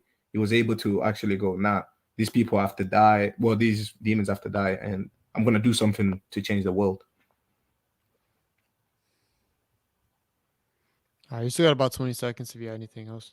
Yeah. I mean, nah, all in all, it was a good debate. Like, it was nice to see someone who I've never seen someone who hates Demon Slayer sequels, but like it was nice to see his points and hear what you had to say about it. I despise it so much. All right, and that is time. All right, so here's what I'm thinking. If you guys want to go ahead and just talk about your thoughts on the debate and whatnot, I'm gonna go like off to the side for like a few minutes and just think and get my thoughts sorted before I come back and make a decision. Yeah. So I will be right back with the decision. See you less. It was nice debating you, DJ. I'm hoping we can do this, and I'm sorry, there's some other time for probably something else if you're down. I like debating. Obviously, I genuinely, I'm not gonna lie to you, because when I first watched Demon Slayer, obviously I watched it with like I watched it just for the sake of watching it, like I wasn't analyzing anything. So I actually thought it was all right when I finished it. But then obviously I saw people saying, "Oh, it's the best thing it's the best thing since sliced bread." And then obviously I went back and actually analyzed the show, and I couldn't see it. And because I read the manga after I watched the anime. I don't know. Do you read manga or? No, not really. Oh, okay. Yeah, like the animation. I prefer the animation, Yeah, and also like I saw a picture of like the manga of the of the episode where like they were in the house with the drum guy, and the manga does not do Demon Slayer like justice at all. Like the animation. The anime is actually way better than the manga. Yeah, that's what I like about it. And also like me personally, like my first anime was DBZ. I feel like for most people, like especially our generation, that's like the anime that brings you, and like ever since then, I was always used to like like shit boxing. You know what I'm saying? Like even without swords, like there was that one same episode again with the where the drum geezer, like when Inosuke starts fighting Tanjiro, That fighting scene was crazy. Like I'm not gonna lie to you. I that actually man do. had broken ribs and he was Yeah. still like able to move that agile, like Yeah, because I'm not gonna be able lie. to, like bend his back. Like this guy puts Yeah. his head through his legs. Like yeah. If you were to ask me what's my favorite fight in Demon Slayer, it would be Tanjiro versus Inosuke. Yeah, that shit was sick, man. But you know, I feel But like even the movie was sick, bro. I'm not gonna lie to you. I just wasn't really fucking with the movie like that. The fight between Akaza and Rengoku, Donut Man, was okay, but I just wasn't really fucking with the movie like that. I don't care. After reading the manga, I generally just don't care for Demon Slayer at all. I'll be real. I feel you. These What's books your are moving anime? insane. My favorite. Yeah. My top 5 is Fullmetal Alchemist Brotherhood, Code Geass, Hunter x or Hunter x Hunter, Monster, and what's the last one? Hunter x Hunter, Monster, Code Geass, Fullmetal Alchemist Brotherhood, and am I dumb? I need to look at my list. Give me a second. I don't know how I forgot my own top 5. I literally spam my top 5 like almost every day to people that I know. Oh, Attack on Titan, my bad. Attack on Titan, yeah. Well, what about you? If you have a top 5, just name some of your favorites. It would be One Piece, DBZ, Hunter X, and Bleach. And fifth one is one of the new ones. Ooh, no, actually, what you call it? What's the basketball one called? Kuroko no Basket. Yeah, that's my top 5. The thing is, I actually need to read One Piece. I'm at Skypiea, but I'm just gonna start reading the manga instead. You are Skypiea? Oh, that's Oh, it gets better, but at the same time, it's frustrating, man. Yeah. All right, I am back, everybody. Drum roll, please. Okay, I want to preface this by saying I think that this is the 4th debate episode. I think this is definitely been the best debate thus far. I think for everyone watching at home and for me personally, I don't think there was a clear and obvious winner here. I think both of them put up very, very good arguments for both sides. And right off the gate, like my personal thoughts, I was like, okay, TK, I feel like he was better at debating his facts, but I feel like Daniel, in terms of my mind, I would rather, from what he said, I would rather watch Demon Slayer than Dr. Stone. So like both of them went at the criteria in different ways and hit it home. And I was like, bro, there's 2 criteria and each one of them got one of them right. Bro, what the fuck? Bro, it was like it was really tough. So basically, shit, I guess I'll just say my decision, but shit, nice job, both you guys. Round of applause. I think that was a great debate. Very well done. I think it set a new precedent for our debates moving forward. You guys both came very well prepared, so that was good. Props there. So I don't know if anyone wants to set a drum roll. Yeah. So in the end, I'm gonna have to give this win to TK. And I must say it was very, very close. I'm not gonna good shit to DJ. I'm not gonna lie, because I'll be real. Most people that I've tried to, because I have a friend that he thinks Demon Slayer is better than Fullmetal Alchemist Brotherhood.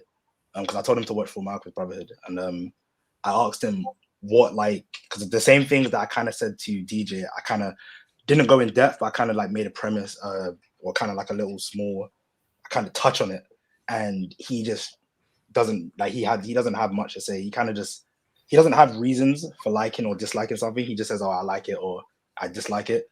So DJ is actually the first person that's actually like kind of attempted to clap back at things that I said. Yeah. At least DJ wasn't necessarily being ignorant about it.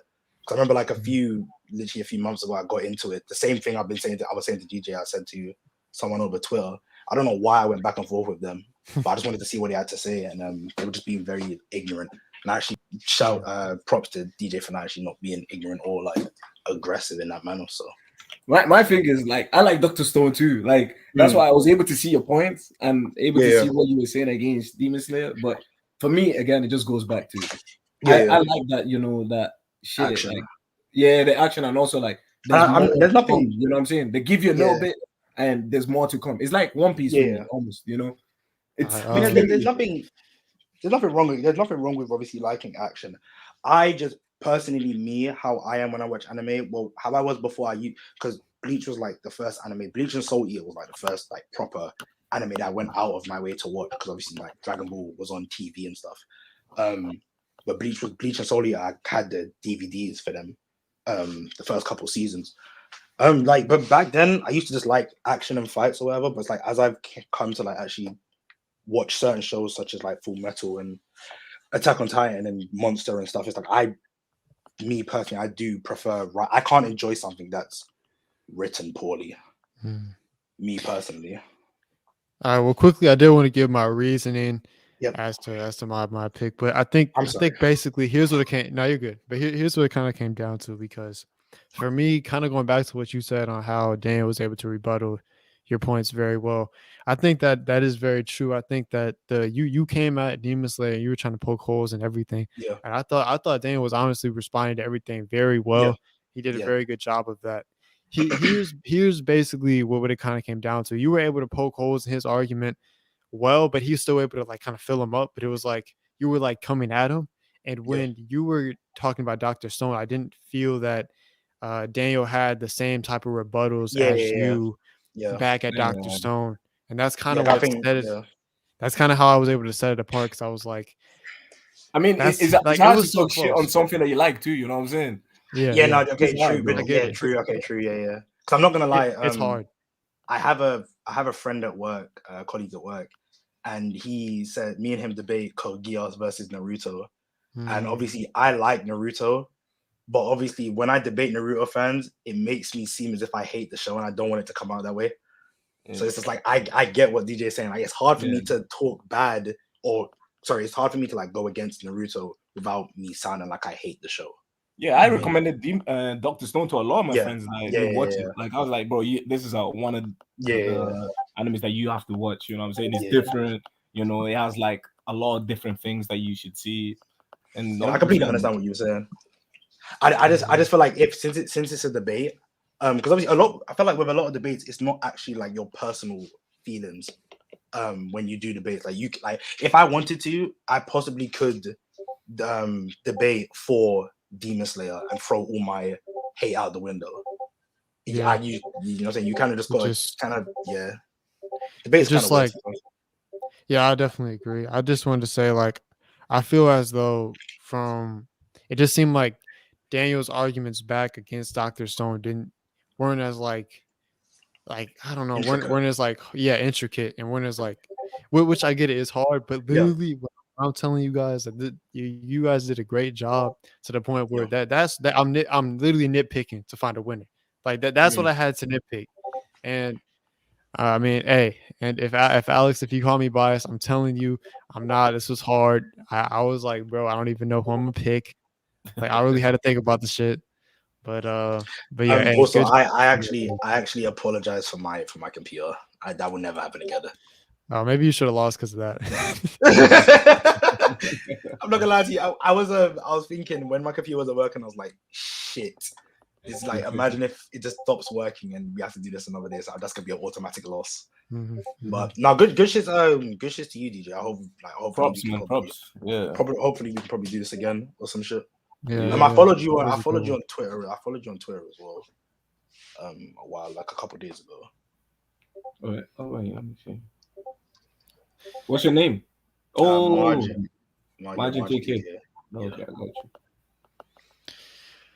All right, guys. Well, yeah, definitely. Good job to both of you. Daniel, you did good. Looking forward to maybe what you guys have in the future in terms of debates. But hey, thank you guys for tuning in. Thanks to everyone who came through in the stream. Make sure you guys hit that notification bell, and make sure you guys tune into our streams that are coming up soon. You know what I'm saying? If you guys want more great content like this and you want to watch it live, go ahead. This is a long ass debate. If you guys sat through the whole thing, hey, congratulations. Okay, I'm gonna make a promise from now, because this is the second podcast I've been on and it's been almost 3 hours. next one I'm gonna be on, I promise you it's not going to be this long. I am sorry. I just talk too much. I'm not gonna lie. I apologize. No, that's hilarious. Okay. Yeah, so yeah, thank you guys for tuning in. Make sure you guys leave a like and subscribe because we're trying to hit 100 subscribers by the end of the year. I think. How much are we at now? We went up like 4 subs this stream. Let me just double check and see if we went up any more. And you We're like at and subscribe, man. 95 currently. Rivers 5 content is away actually from 100. peak. Rivers content is peak. If you don't subscribe, on. I'm gonna turn you into stone for real. Hey Cammy, you know what, Cammy? She just said who won. That's crazy. It looks like you should have been. Maybe you need to watch the podcast when I post it. You know what I'm saying? I don't know. I thought you said you wanted to be here. I don't know if I should tell. Should I tell the guys? I don't know. Should I? Nah, let her watch it. Let her watch it. Hey, you're gonna have to watch it. You're gonna have Let's to watch run them views up. Let's run them views up.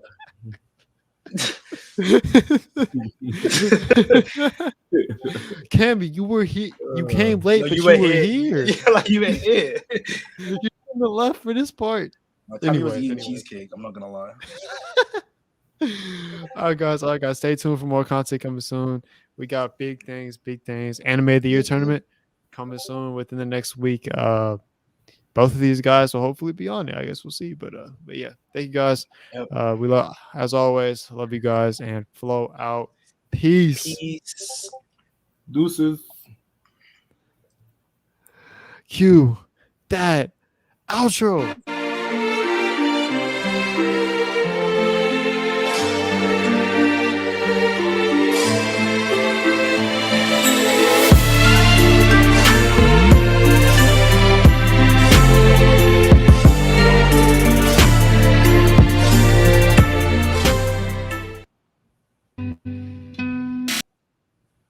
Ah.